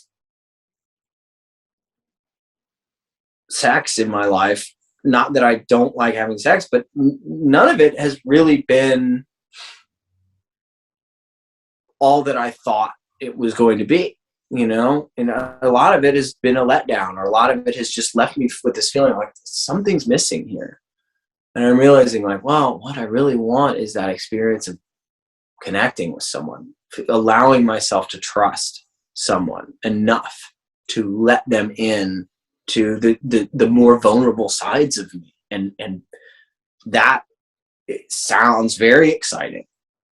And then the idea of like having let someone like that in, and then sharing that connected experience, it's a shared emotional experience. You're both going through this extremely heightened emotional and passion-filled experience together. Like, that's a bonding experience. I don't want to engage with that with someone I'm not prepared to bond with, or that I don't even know that well. And I think a lot of us think that bonding experience is what will help us overcome that, like, not knowing someone that well. But it doesn't. It just highlights, I think, how little you know that person, how unsafe you might actually ultimately feel with that person, and that there's work to be done, either in figuring yourself out or strengthening the relationship with that person. A lot of times we don't want to do that because it's not really what we want in the first place. So yeah, man, thanks for talking about all that shit. It is, I will say this, it is profound when you said what you just said was beautiful. When you do truly concentrate on the person and getting to know them before engaging in some of those things. And then the physical acts, yes, they're physical acts, but the physical acts now have so much meaning behind it. It's literally an art. It's an art. Like, it's like, I mean, the Kama Sutra, which is back there, it's like, with the right partner, no, like, this is a physical expression of how I feel for you. And I've reserved this for you. And we're going to share this together, as opposed to, I'm just trying to get laid. I'm just trying to fuck. I'm just trying to bust. It's like, dude, like, it's such on a low conscious level. It's so low conscious. And like, there's such another side of higher consciousness that can come with it. And that's just once you've had a feel for that. I mean, it's like, why would I ever go back to that? Like, I don't know. So much more meaningful. Well, Ford, Beautiful clip. God bless you, my brother. And I always give the guests the last word. Oh man, words of wisdom. Or anything you want. It can be absolutely anything. Well, first off, I love you, Sam. I fucking love talking to you, and I love the space that you hold, and the ideas and perspectives that you bring into my world, and I'm sure the world of other people. And you're doing the Lord's work, my friend, and I'm proud of you. And I think just know thyself. Be honest with yourself. Be honest with others. And live unconditionally and love unconditionally. Love that, man. And I love you too, man. Like, thank you for taking the time. Again, wouldn't want to spend Christmas any other way. Like, in our circumstances right now, this is the best way to do it. Yeah. Spending time just talking life. love at all. And man, like, there's just certain, and there's multiple, I mean, sure we have multiple people in our life that we're blessed to have. And you're just one of those people, man. Like when I talk to you, like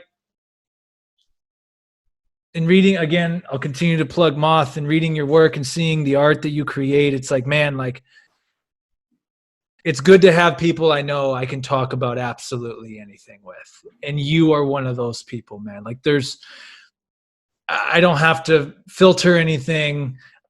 Just to have those safe spaces of communication with someone without judgment is a beautiful thing to have, and it's a gift. Absolutely.